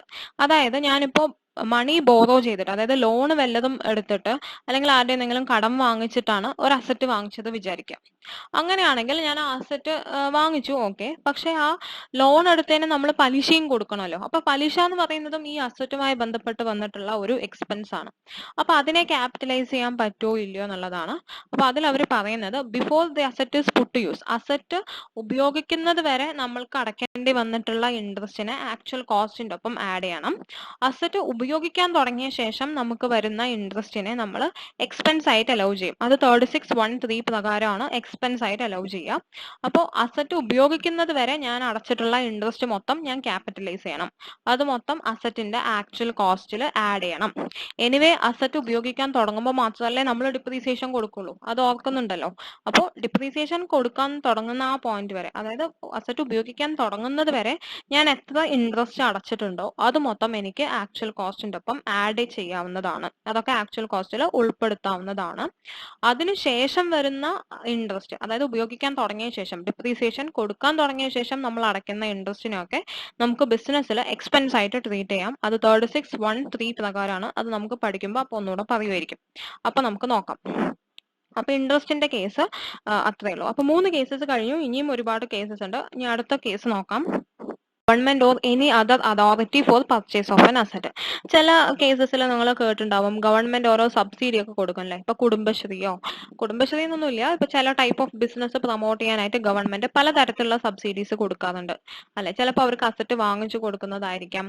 അങ്ങനെ പല സഹായങ്ങളും അവർ ചെയ്തു കൊടുക്കും. അപ്പൊ നമുക്ക് അസറ്റ് വാങ്ങിക്കാനായിട്ട് ഗവൺമെന്റിന്റെ കയ്യിൽ നിന്നോ അല്ലെങ്കിൽ വേറെ ആരുടെയെങ്കിലും എന്തെങ്കിലും സബ്സിഡി കിട്ടിയിട്ടുണ്ട് എന്നുണ്ടെങ്കിൽ ആ സബ്സിഡി അല്ലെങ്കിൽ ഗ്രാന്റ് മൈനസ് ചെയ്യണം. നമ്മൾ ആക്ച്വലി എത്ര രൂപയാണോ ചെലവാക്കിയത് അത് മാത്രം ആക്ച്വൽ കോസ്റ്റിൽ വന്നാൽ മതി, കോസ്റ്റ് ഓഫ് അക്വിസിഷനിൽ വന്നാൽ മതി, അത്രേ ഉള്ളൂ. അപ്പോൾ ഫോർ എക്സാമ്പിൾ ഞാൻ 5 ലക്ഷത്തിന്റെ ഒരു അസറ്റ് ആണ് വാങ്ങിക്കുന്നത്, എനിക്കതിന് 2 ലക്ഷം രൂപ സബ്സിഡി കിട്ടിയിട്ടുണ്ടെന്നുണ്ടെങ്കിൽ 3 ലക്ഷം മാത്രമേ ആക്ച്വൽ കോസ്റ്റ് ആയിട്ട് വരാൻ പാടുള്ളൂ, അത്രേ ഉള്ളൂ.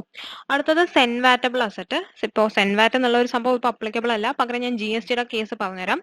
ഇപ്പൊ നമ്മൾ അസറ്റ് വാങ്ങിക്കുന്ന സമയത്ത് നമ്മൾ ടാക്സ് അടയ്ക്കണമല്ലോ, GST അടച്ചിട്ടുണ്ടാവും. അപ്പോൾ ആ അടച്ചിട്ടുള്ള GST റീഫണ്ടബിൾ ആണ് എന്നുണ്ടെങ്കിൽ, അതായത് നമുക്കത് റീഫണ്ട് കിട്ടുന്ന ഒരു ടാക്സ് ആണ് എന്നുണ്ടെങ്കിൽ അതൊരിക്കലും ആക്ച്വൽ കോസ്റ്റിന്റെ ഒപ്പം വരാനായിട്ട് പാടില്ല, അത്രേ ഉള്ളൂ.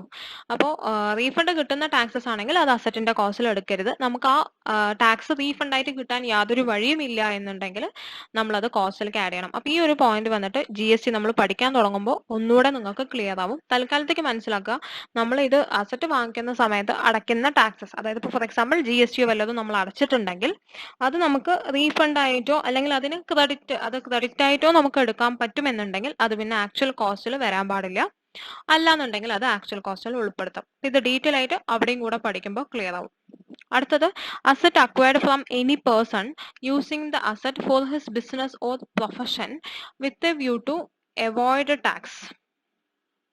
asset acquired from any person using the asset for his business or profession with a view to avoid tax. Tax ഒഴിവാക്കാനായിട്ട് നമ്മൾ ആരുടെയെങ്കിലും വല്ല അസറ്റും വാങ്ങിച്ചു എന്നുണ്ടെങ്കിൽ അങ്ങനെയുള്ള ഒരു സിറ്റുവേഷനിൽ നമ്മൾ ടാക്സ് ഒഴിവാക്കാനാണ് അങ്ങനെ ചെയ്തതെന്ന് അസസിംഗ് ഓഫീസർക്ക് മനസ്സിലായി കഴിഞ്ഞാൽ actual cost to be determine by the assessing officer with the prior permission of deputy commissioner. അപ്പൊ അസസിംഗ് ഓഫീസർ നമ്മളുടെ അടുത്ത് എത്രയാണ് ആക്ച്വൽ കോസ്റ്റ് ആയിട്ട് എടുക്കേണ്ടത് എന്നുള്ളത് അവർ പറഞ്ഞു തരും. നമ്മൾ ടെൻഷൻ ആവേണ്ട, അവർ പറഞ്ഞു തന്നോളും. അത്രയേ ഉള്ളൂ.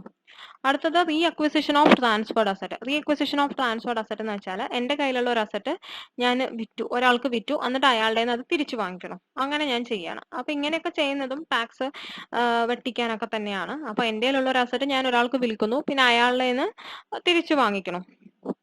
അപ്പൊ അങ്ങനെയുള്ള സമയത്ത് ഞാൻ ചിലപ്പോൾ എന്താ ചെയ്യുക, എന്റെ കയ്യിലുള്ള അസറ്റ് ഞാൻ കുറഞ്ഞ വിലയ്ക്ക് വിറ്റിട്ട് കൂടിയ വിലയ്ക്ക് വാങ്ങിച്ച പോലെ കാണിക്കും. അപ്പൊ എനിക്ക് കൂടിയ വിലയ്ക്ക് ഡിപ്രീസിയേഷൻ കൊടുക്കാലോ, അങ്ങനെയായിരിക്കണം അയാളുടെ ഉദ്ദേശം. അത് മനസ്സിലാക്കിയിട്ടായിരിക്കും ഇൻകം ടാക്സിൽ ഇങ്ങനെ ഒരു പ്രൊവിഷൻ വെച്ചിട്ടുള്ളത്. അപ്പൊ അങ്ങനെ ചെയ്യുകയാണെന്നുണ്ടെങ്കിൽ നമുക്ക് ആക്ച്വൽ കോസ്റ്റ് ആയിട്ട് എടുക്കാൻ പറ്റുന്നത് WDV at the time of first transfer. നമ്മൾ ആദ്യം ഇവിടുന്ന് അയാൾക്ക് കൊടുക്കുമല്ലോ, ആദ്യം നമ്മൾ ഇവിടുന്ന് അയാൾക്ക് കൊടുക്കുന്ന സമയത്ത് എത്രയായിരുന്നു നമ്മുടെ WDV? നമ്മുടെ കയ്യിലുള്ള ഒരു അസറ്റ് ആണ് നമ്മൾ വേറൊരാൾക്ക് കൊടുക്കുന്നത്. അപ്പൊ ഇപ്പൊ എന്റെ കയ്യിൽ ഞാൻ ആദ്യം ഒരാൾക്ക് വിൽക്കുന്നു, അപ്പൊ എന്റെ കയ്യിലുള്ള WDV 3 ലക്ഷമാണ് വിചാരിക്കുക. അപ്പൊ ആ WDV അല്ലെങ്കിൽ all the price paid for reacquisition, അല്ലെങ്കിൽ ഞാനിപ്പോ തിരിച്ചു വാങ്ങിക്കുന്നത് എത്ര രൂപയ്ക്കാണ്, വിച്ച് എവർ ഈസ് ലോവർ, അതേ എനിക്ക് ബുക്സിൽ ആക്ച്വൽ കോസ്റ്റ് ആയിട്ട് കാണിക്കാൻ പറ്റുള്ളൂ. അതിന്റെ മേലെ ഡിപ്രീസിയേഷൻ കൊടുക്കാൻ പറ്റുള്ളൂ. അപ്പൊ ഒരിക്കലും ഞാൻ ഒരാളെ നിന്ന് വിറ്റിട്ട് അധിക വിലയ്ക്ക് തിരിച്ചു വാങ്ങിയിട്ട് അധികം ഡിപ്രീസിയേഷൻ കൊടുക്കാന്ന് മനസ്സിൽ ആഗ്രഹിക്കേ വേണ്ട. ഞാൻ ഈ ഒരു കേസിൽ ഞാൻ ബുക്സിൽ ഉണ്ടായിരുന്ന WDV 3 ലക്ഷമാണ് ഞാൻ ആദ്യം ട്രാൻസ്ഫർ ചെയ്യുമ്പോൾ. ഞാനിപ്പോൾ അത് അയാളുടെ നിന്ന് 4 ലക്ഷത്തിന് തിരിച്ചു വാങ്ങിച്ചു കഴിഞ്ഞാലും എനിക്ക് 3 ലക്ഷത്തിന് ആക്ച്വൽ കോസ്റ്റ് ആയിട്ട് എടുക്കാൻ പറ്റുള്ളൂ. ഞാനിപ്പോൾ അത് അയാളുടെ കയ്യിൽ നിന്ന് 2 ലക്ഷത്തിന് തിരിച്ചു വാങ്ങിച്ചതായി കാണിക്കുകയാണെങ്കിൽ പിന്നെ 2 ലക്ഷത്തിന് ഡിപ്രീസിയേഷൻ കണക്കാക്കാനായിട്ട് പറ്റുള്ളൂ. അപ്പൊ അങ്ങനെയുള്ള കള്ളത്തരങ്ങൾ ഒഴിവാക്കാനാണ് ഇങ്ങനെ ഒരു പ്രൊവിഷൻ. അടുത്തത് asset acquired by an assessee from another person and given on lease to the same person who had earlier claimed depreciation on such asset. Asset acquired by an assessee from another person. വേറൊരാളുടെ കയ്യിൽ നിന്ന് ഞാൻ ഒരു asset വാങ്ങിക്കുകയാണ്. എന്നിട്ട് എന്താ ചെയ്യുന്നത്, ഞാൻ അയാൾക്ക് തന്നെ അത് ലീസിന് കൊടുക്കുകയാണ്. അപ്പൊ ഞാനിപ്പോ ഞാൻ ആദ്യം ഒരാളുടെ നിന്ന് ഒരു അസറ്റ് വാങ്ങിച്ചു അല്ലെ, എന്നിട്ട് ഞാൻ അയാൾക്ക് തന്നെ അത് ലീസിന് കൊടുത്തു. അപ്പൊ ഇത്രയും കാലം അത് അയാളുടെ അസറ്റ് ആയിരുന്നു, ഇത്രയും കാലം അയാൾ അതിന് ഡിപ്രീസിയേഷനും കൊടുത്തിട്ടുണ്ടായിരുന്നതാണ്. അത്രയല്ലേ ഉള്ളൂ. അപ്പോ എനിക്കിപ്പോ എത്ര രൂപയുടെ മേലെയാണ് ഞാൻ എന്തിനാണ് ആക്ച്വൽ കോസ്റ്റ് ആയിട്ട് കാണിക്കേണ്ടതെന്നുള്ളതാണ് ചോദ്യം. WDV of the asset to the transfer. അയാൾ എത്ര രൂപയ്ക്കാണോ അതെനിക്ക് ട്രാൻസ്ഫർ ചെയ്തത്, സോറി എത്ര രൂപയ്ക്ക് എന്നല്ല, അയാൾ ട്രാൻസ്ഫർ ചെയ്യുമ്പോൾ അയാൾ ഇത്രയും കാലം ഡിപ്രീസിയേഷൻ കൊടുത്തതാണല്ലോ. അപ്പൊ അയാളുടെ കയ്യിൽ എന്തായിരുന്നു WDV, അതാണ് എന്റെ ആക്ച്വൽ കോസ്റ്റ് ആയിട്ട് എടുക്കേണ്ടത്, അല്ലാതെ ഞാൻ വാങ്ങിച്ച വിലയല്ല. ഒന്നുകൂടെ പറയാം, ഞാൻ ഒരാളുടെ നിന്ന് ഒരു അസറ്റ് വാങ്ങിക്കണോ, എന്നിട്ട് ഞാൻ അത് അയാൾക്ക് തിരിച്ച് ലീസ് ചെയ്യണം, തിരിച്ച് അയാൾക്ക് തന്നെ അത് ലീസിന് കൊടുക്കണം. അപ്പൊ ഇത്രയും കാലം അയാളായിരുന്നു അതിന്റെ ഓണർ, അയാൾ ഇത്രയും കാലം ആ അസറ്റിന് ഡിപ്രീസിയേഷനും കൊടുത്തിട്ടുണ്ട്. അതുകൊണ്ട് തന്നെ അയാളുടെ ബുക്സിൽ എന്തായിരുന്നു അയാൾ എനിക്ക് തരുമ്പോൾ ഉള്ള WDV, ആ വാല്യൂ ആണ് ഞാൻ എന്റെ ബുക്സിൽ ആക്ച്വൽ കോസ്റ്റ് ആയിട്ട് കാണിക്കേണ്ടത്. ലെസ്സറുടെ ബുക്സിൽ ലെസ്സർ ആക്ച്വൽ കോസ്റ്റ് ആയിട്ട് കാണിക്കുന്നത് ഇപ്പൊ ലീസിന് എടുത്തിട്ടുള്ള വ്യക്തി, അതായത് ഇപ്പോഴത്തെ ലെസ്സി നമുക്ക് അസറ്റ് ട്രാൻസ്ഫർ ചെയ്യുന്ന സമയത്ത് എന്തായിരുന്നു WDV അതായിരിക്കണം. അത്രയേ ഉള്ളൂ. അടുത്തത് ഓരോ കേസും കൺഫ്യൂഷൻ ആവും എനിക്കറിയാം, അപ്പൊ ഓരോന്നും സെപ്പറേറ്റ് ആയിട്ട് തന്നെ പഠിച്ചു വെക്കാം. അടുത്തത് building used for personal use subsequently brought into business. ഇപ്പൊ ബിൽഡിങ്ങിന്റെ കേസിൽ നമ്മൾ കുറച്ചു കാലം പേഴ്സണൽ യൂസിന് വേണ്ടി ഉപയോഗിച്ച ഒരു ബിസിനസ് പിന്നീട് അത് ബിസിനസ്സിലേക്ക് കൊണ്ടുവരികയാണെന്നുണ്ടെങ്കിൽ, ബിസിനസ്സിൽ അസറ്റ് ആയിട്ട് കൊണ്ടുവരികയാണെന്നുണ്ടെങ്കിൽ എന്താണ് ചെയ്യേണ്ടത്? Cost of purchase or construction of the building as reduced by notional depreciation by applying the rate applicable on the date of such conversion. അപ്പൊ ഞാൻ എന്നാണോ ഈ അസറ്റ്, ഇപ്പൊ ബിൽഡിംഗ് ആണെങ്കിൽ അത് വാങ്ങിച്ചത് അല്ലെങ്കിൽ ബിൽഡിംഗ് കെട്ടിയത്, till the date of conversion, ഞാൻ എപ്പോഴാണോ ബിസിനസ് യൂസിലേക്ക് കൊണ്ടുവരുന്നത് അത്രയും കാലത്തേക്ക് അതിന് ഡിപ്രീസിയേഷൻ കൊടുക്കുക. അതിന്റെ റേറ്റ് ഓഫ് ഡിപ്രീസിയേഷൻ എന്താണോ ആ റേറ്റ് ഓഫ് ഡിപ്രീസിയേഷൻ അപ്ലൈ ചെയ്തിട്ട് ഇത്രയും കാലത്തേക്ക് നോഷണൽ ഡിപ്രീസിയേഷൻ എന്ന് പറഞ്ഞിട്ട് നമ്മൾ അത് കാൽക്കുലേറ്റ് ചെയ്ത് കൊടുത്തിട്ട് ഇന്നത്തെ അതിന്റെ WDV എന്താണോ അതിനെയാണ് ആക്ച്വൽ കോസ്റ്റ് ആയിട്ട് കാണിക്കേണ്ടത്. അത്രയേ ഉള്ളൂ. അപ്പൊ കുറച്ച് കേസസ് കൂടെ കഴിഞ്ഞു, ഇനിയും അടുത്ത കേസിലേക്ക് നോക്കാം. അപ്പൊ ഒരുപാട് കേസസ് വരുന്നുണ്ട്, അപ്പൊ ഓരോന്നും പ്രത്യേകം പഠിച്ചു വെക്കുന്നേ വേണം, വേറെ ഒരു വഴിയുമില്ല. അടുത്തത് asset which was acquired outside India is brought by a non resident assessee to India and used for the purpose of his business or profession. ഇന്ത്യക്ക് പുറമെ വാങ്ങിച്ചിട്ടുള്ള ഒരു അസറ്റ് ഒരു നോൺ റെസിഡന്റ് ഇന്ത്യയിലേക്ക് കൊണ്ടുവരികയാണ്, എന്നിട്ട് അയാൾ അത് ഇവിടെ ഒരു ബിസിനസ്, അയാളുടെ ബിസിനസ്സോ പ്രൊഫഷനോ വേണ്ടി ഉപയോഗിക്കുകയാണ് എന്നുണ്ടെങ്കിൽ എന്താണ് ചെയ്യേണ്ടത്? Actual cost to the assessee as reduced by an amount equal to the amount of depreciation calculated at the rate in force that would have been allowable had the asset been used in India for the said purpose since the date of its acquisition by the assessee. അപ്പൊ ഇതിൽ നമുക്കറിയാം അയാൾ ഇന്ത്യക്ക് പുറത്താണ് asset ഉപയോഗിച്ചിട്ടുണ്ടായിരുന്നുണ്ടാവുക അല്ലെ, അയാൾ അവിടെയാണ് വാങ്ങിച്ചതെന്ന് പറഞ്ഞു. അപ്പൊ അയാൾ ചിലപ്പോൾ മുന്നേ അവിടെ ഉപയോഗിച്ചതായിരിക്കാം, എന്നിട്ട് ഇന്ത്യയിലേക്ക് കൊണ്ടുവരുന്നതായിരിക്കാം അല്ലെ. അപ്പോൾ ഇതേ അസറ്റ് ഇന്ത്യയിൽ ഇത്രയും കാലം ഉപയോഗിച്ചതാണെങ്കിൽ ഇതിന് എന്ത് ഡിപ്രീസിയേഷൻ കൊടുക്കുമായിരുന്നു? അതൊക്കെ കൊടുത്തിട്ട് ഇന്നത്തെ WDV എന്താണെന്ന് കണക്കാക്കുക. അതിനെയാണ് ആക്ച്വൽ കോസ്റ്റ് ആയിട്ട് എടുക്കേണ്ടത്. ഇപ്പൊ ഫോർ എക്സാമ്പിൾ ഞാനൊരു നോൺ റെസിഡന്റ് ആണ്, ഞാൻ ഇന്ത്യക്ക് പുറത്ത് ഒരു അസറ്റ് വാങ്ങിച്ചു, ഒരു 10 ലക്ഷത്തിന് ഒരു അസറ്റ് വാങ്ങിച്ചു, എന്നിട്ട് അത് അവിടെ 2 കൊല്ലം ഉപയോഗിച്ചു. 2 കൊല്ലം ഉപയോഗിച്ചിട്ട് ഞാനിപ്പോൾ അത് ഇന്ത്യയിലെ ബിസിനസ് ചെയ്യാനായിട്ട് കൊണ്ടുവരാണ് വിചാരിക്കാം. അപ്പോൾ ഇതിന്റെ ആക്ച്വൽ കോസ്റ്റ് ആയിട്ട് ഞാൻ എടുക്കേണ്ടത് 10 ലക്ഷം അല്ല, പകരം 10 ലക്ഷം മൈനസ് ഈ 2 കൊല്ലത്തെ ഡിപ്രീസിയേഷൻ മൈനസ് ചെയ്യണം. അപ്പൊ ഈ 2 കൊല്ലത്തെ ഡിപ്രീസിയേഷൻ എങ്ങനെ കണക്കാക്കണം? എത്രയാണോ അതിന് റേറ്റ് എത്രയാണോ അത് വെച്ച് നമ്മൾ കണക്കാക്കി സാധാരണ രീതിയിൽ കണ്ടുപിടിച്ചിട്ട് അത് മൈനസ് ചെയ്തിട്ട് ഇന്നത്തെ WDV എന്താണെന്ന് കണ്ടുപിടിക്കുക. അതാണ് ആക്ച്വൽ കോസ്റ്റ് ആയിട്ട് എടുക്കേണ്ടത്. അടുത്തത് any capital asset transferred by a holding company to its 100% subsidiary company or vice versa by where transferee companies in Indian company. ഒരു ഹോൾഡിംഗ് കമ്പനി അതിന്റെ 100% സബ്സിഡറിക്ക് എന്തെങ്കിലും ക്യാപിറ്റൽ അസറ്റ് ട്രാൻസ്ഫർ ചെയ്യുകയാണെങ്കിൽ, അല്ലെങ്കിൽ ഒരു സബ്സിഡറി കമ്പനി ഹോൾഡിംഗ് കമ്പനിക്ക് അതിന്റെ അസറ്റ് വല്ലതും transfer ചെയ്യുകയാണെങ്കിൽ, പ്രൊവൈഡഡ് ട്രാൻസ്ഫറി കമ്പനി അതായത് അസറ്റ് കിട്ടുന്ന കമ്പനി ഒരു ഇന്ത്യൻ കമ്പനി ആയിരിക്കണം. അങ്ങനെയാണെന്നുണ്ടെങ്കിൽ actual cost to the transferee company shall be taken to be the same as it would have been if the transfer company had continued to hold the capital asset for the purpose of its business. അപ്പോൾ ട്രാൻസ്ഫറിന്റെ കയ്യിലുള്ള actual cost എന്ന് പറയുന്നത് transferor company എത്രയാണോ അവർ കാണിച്ചിട്ടുണ്ടായിരുന്നത് അതേ value ആണ്, അതായത് അവരുടെ WDV തന്നെ നമുക്ക് എടുക്കാൻ പറ്റും. നമ്മൾ അതേ ബിസിനസ് തന്നെ അല്ലെങ്കിൽ അതേ ആളാണ് ഇത് കണ്ടിന്യൂ ചെയ്യുന്നത് എന്നുള്ള രീതിയിൽ തന്നെ നമുക്ക് അതിന്റെ കോസ്റ്റ് എടുക്കാം. അപ്പൊ അവരുടെ WDV എന്താണോ അതന്നെ നമുക്ക് WDV ആയിട്ട് എടുക്കാം. അപ്പൊ ഈ ഒരു സംഭവം ഇനി റിപ്പീറ്റ് ചെയ്ത് വന്നുകൊണ്ടേയിരിക്കും. അപ്പൊ ഇതിൽ മനസ്സിലാക്കേണ്ട കാര്യം ട്രാൻസ്ഫറിന് എന്തായിരുന്നു WDV, അതേ WDV തന്നെ ട്രാൻസ്ഫറിക്കും എടുക്കാനായിട്ട് സാധിക്കും. അപ്പോൾ അടുത്തത് any capital asset transferred by amalgamating company to amalgamated company where the amalgamated company is an Indian company. അപ്പോൾ അമാൽഗമേറ്റിംഗ് കമ്പനി എന്തെങ്കിലും അസറ്റ് അമാൽഗമേറ്റഡ് കമ്പനിക്ക് കൊടുക്കുകയാണെങ്കിൽ, പ്രൊവൈഡഡ് അമാൽഗമേറ്റഡ് കമ്പനി ഒരു ഇന്ത്യൻ കമ്പനി ആണെന്നുണ്ടെങ്കിൽ, അമാൽഗമേറ്റിംഗ് കമ്പനിക്ക് എന്താണോ ഇപ്പൊ WDV അതേ WDV നമുക്ക് കണ്ടിന്യൂ ചെയ്യാവുന്നതാണ്. അത്രേ ഉള്ളൂ. അടുത്തത് അതേ കേസ് തന്നെയാണ് ഡീമർജറിന്റെ കേസിൽ. അപ്പൊ ഡീമർജറിന്റെ കേസിൽ എന്ന് പറയുമ്പോൾ റിസൾട്ടിംഗ് കമ്പനി ഒരു ഇന്ത്യൻ കമ്പനി ആയിരിക്കണം, അത്രേ ഉള്ളൂ. അപ്പൊ റിസൾട്ടിംഗ് കമ്പനിക്ക് എന്താണോ ഡീമർജർ കമ്പനിയുടെ WDV എന്താണോ അതന്നെ കണ്ടിന്യൂ ചെയ്യാവുന്നതാണ്, അതന്നെ ആക്ച്വൽ കോസ്റ്റ് ആയിട്ട് എടുക്കാവുന്നതാണ്. അത് അത്രേ ഉള്ളൂ.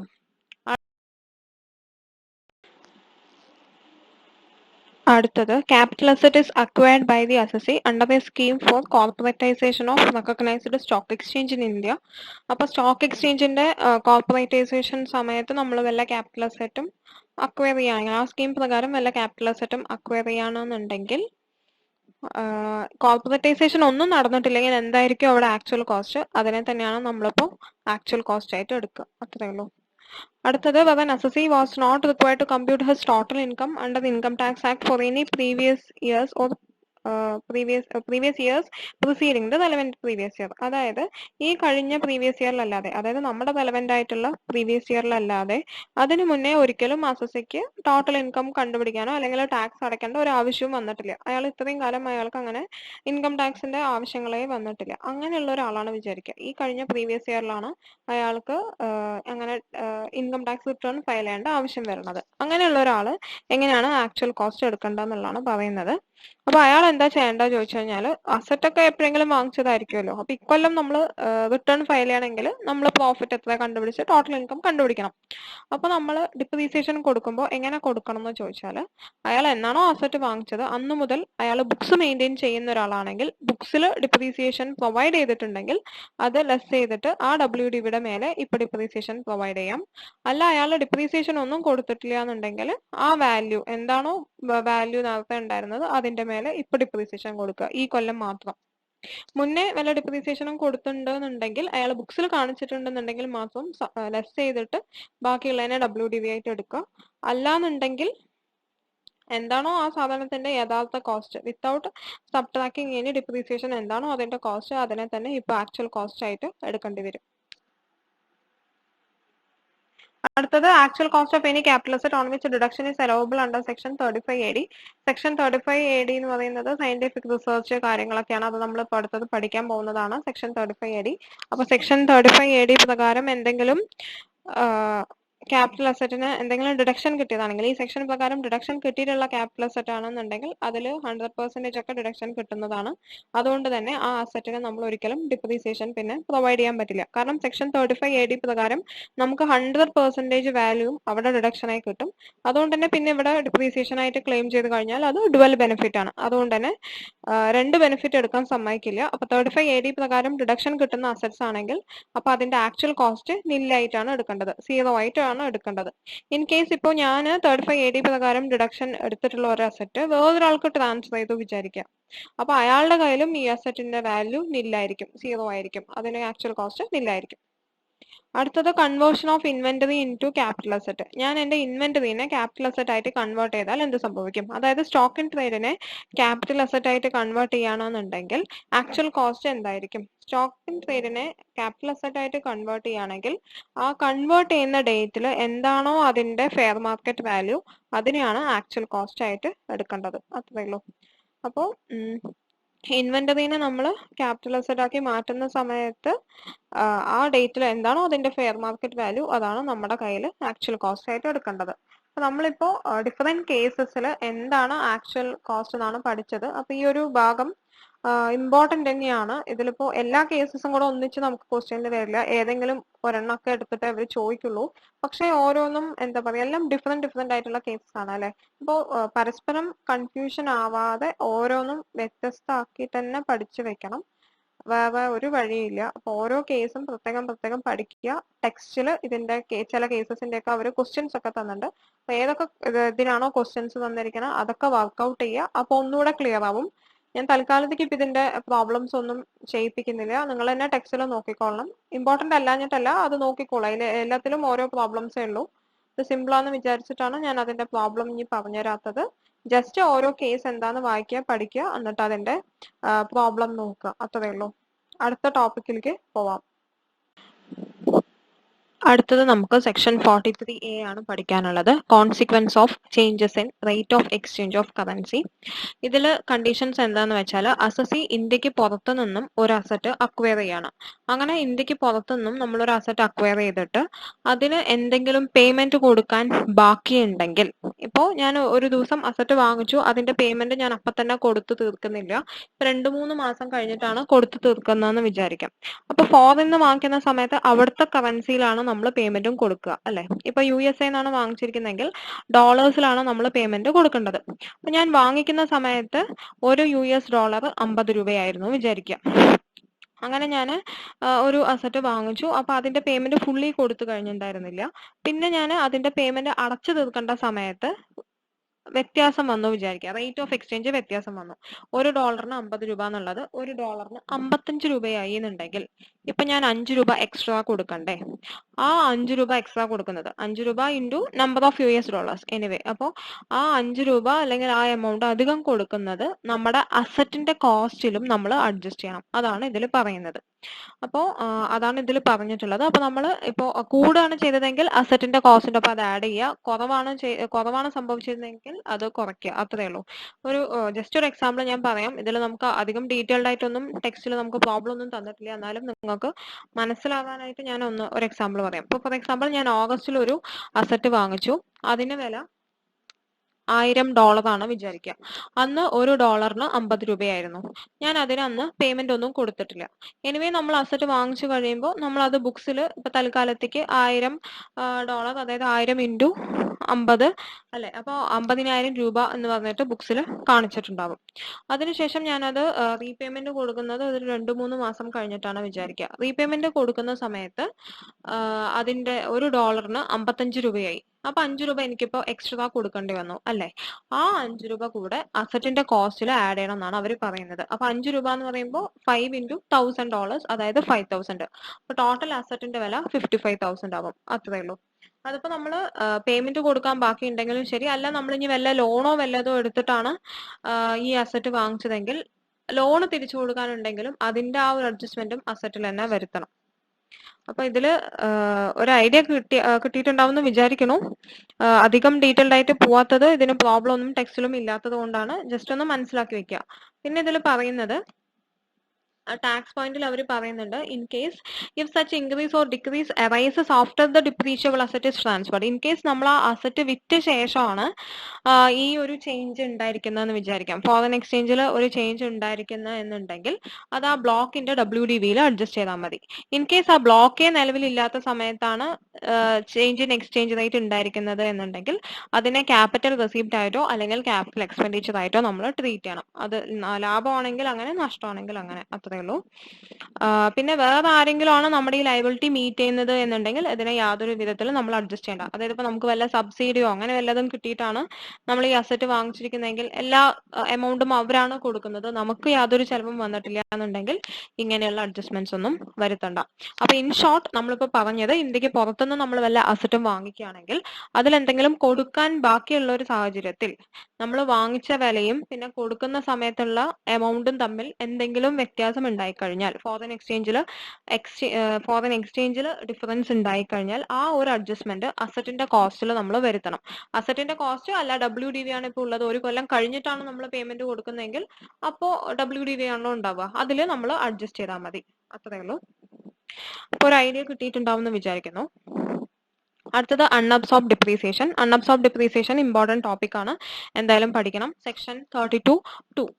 അൺഅബ്സോർബ് ഡിപ്രീസിയേഷൻ എന്ന് വെച്ചാൽ ഇപ്പൊ ഒരു കൊല്ലം നമ്മുടെ ബിസിനസ്സിലുള്ള പ്രോഫിറ്റ്സ് വളരെ കുറവാണ്. അതായത് നമ്മുടെ ഡിപ്രീസിയേഷൻ നമുക്ക് റൈറ്റ് ഓഫ് ചെയ്യാനായിട്ടുള്ള പ്രോഫിറ്റ് ഇല്ല എന്നുണ്ടെങ്കിൽ, പ്രോഫിറ്റ് ഇല്ലാത്തത് കാരണം നമുക്ക് ഡിപ്രീസിയേഷൻ റൈറ്റ് ഓഫ് ചെയ്യാൻ സാധിക്കുന്നില്ല എന്നുള്ള ഒരു സാഹചര്യം വന്നു കഴിഞ്ഞാൽ ആ ഡിപ്രീസിയേഷനാണ് നമ്മൾ അൺഅബ്സോർബ്ഡ് ഡിപ്രീസിയേഷൻ എന്ന് പറയുന്നത്. അതായത് ബിസിനസ്സിൽ ഒരുപാട് ഇൻകം ഉണ്ടാവും, അതുപോലെ ഒരുപാട് എക്സ്പെൻസസ് ഉണ്ടാവും അല്ലെ? അങ്ങനെ എല്ലാ എക്സ്പെൻസസും മൈനസ് ചെയ്തിട്ട് നമുക്കിനി അൺഅബ്സോർബ്, അതായത് നമുക്ക് ഡിപ്രീസിയേഷൻ കൂടെ മൈനസ് ചെയ്യാനുണ്ട്, പക്ഷെ അത് മൈനസ് ചെയ്യാൻ മാത്രമുള്ള പ്രോഫിറ്റ് നമ്മുടെ കയ്യിൽ ഇല്ല എന്നുണ്ടെങ്കിൽ ആ നമുക്ക് മൈനസ് ചെയ്യാൻ സാധിക്കാത്ത ആ ഒരു ഡിപ്രീസിയേഷനെ നമ്മൾ അൺഅബ്സോർബ്ഡ് ഡിപ്രീസിയേഷൻ എന്ന് പറയുന്നു. കാരണം ഡിപ്രീസിയേഷൻ അവിടെ റൈറ്റ് ഓഫ് ചെയ്യാൻ മാത്രം പ്രോഫിറ്റ് നമ്മുടെ കയ്യിൽ ഇല്ല. അപ്പൊ അങ്ങനെയുള്ള അൺഅബ്സോർബ് ഡിപ്രീസിയേഷൻ ഉണ്ടെങ്കിൽ അതിന്റെ ടാക്സ് ട്രീറ്റ്മെന്റ് എന്താണ്?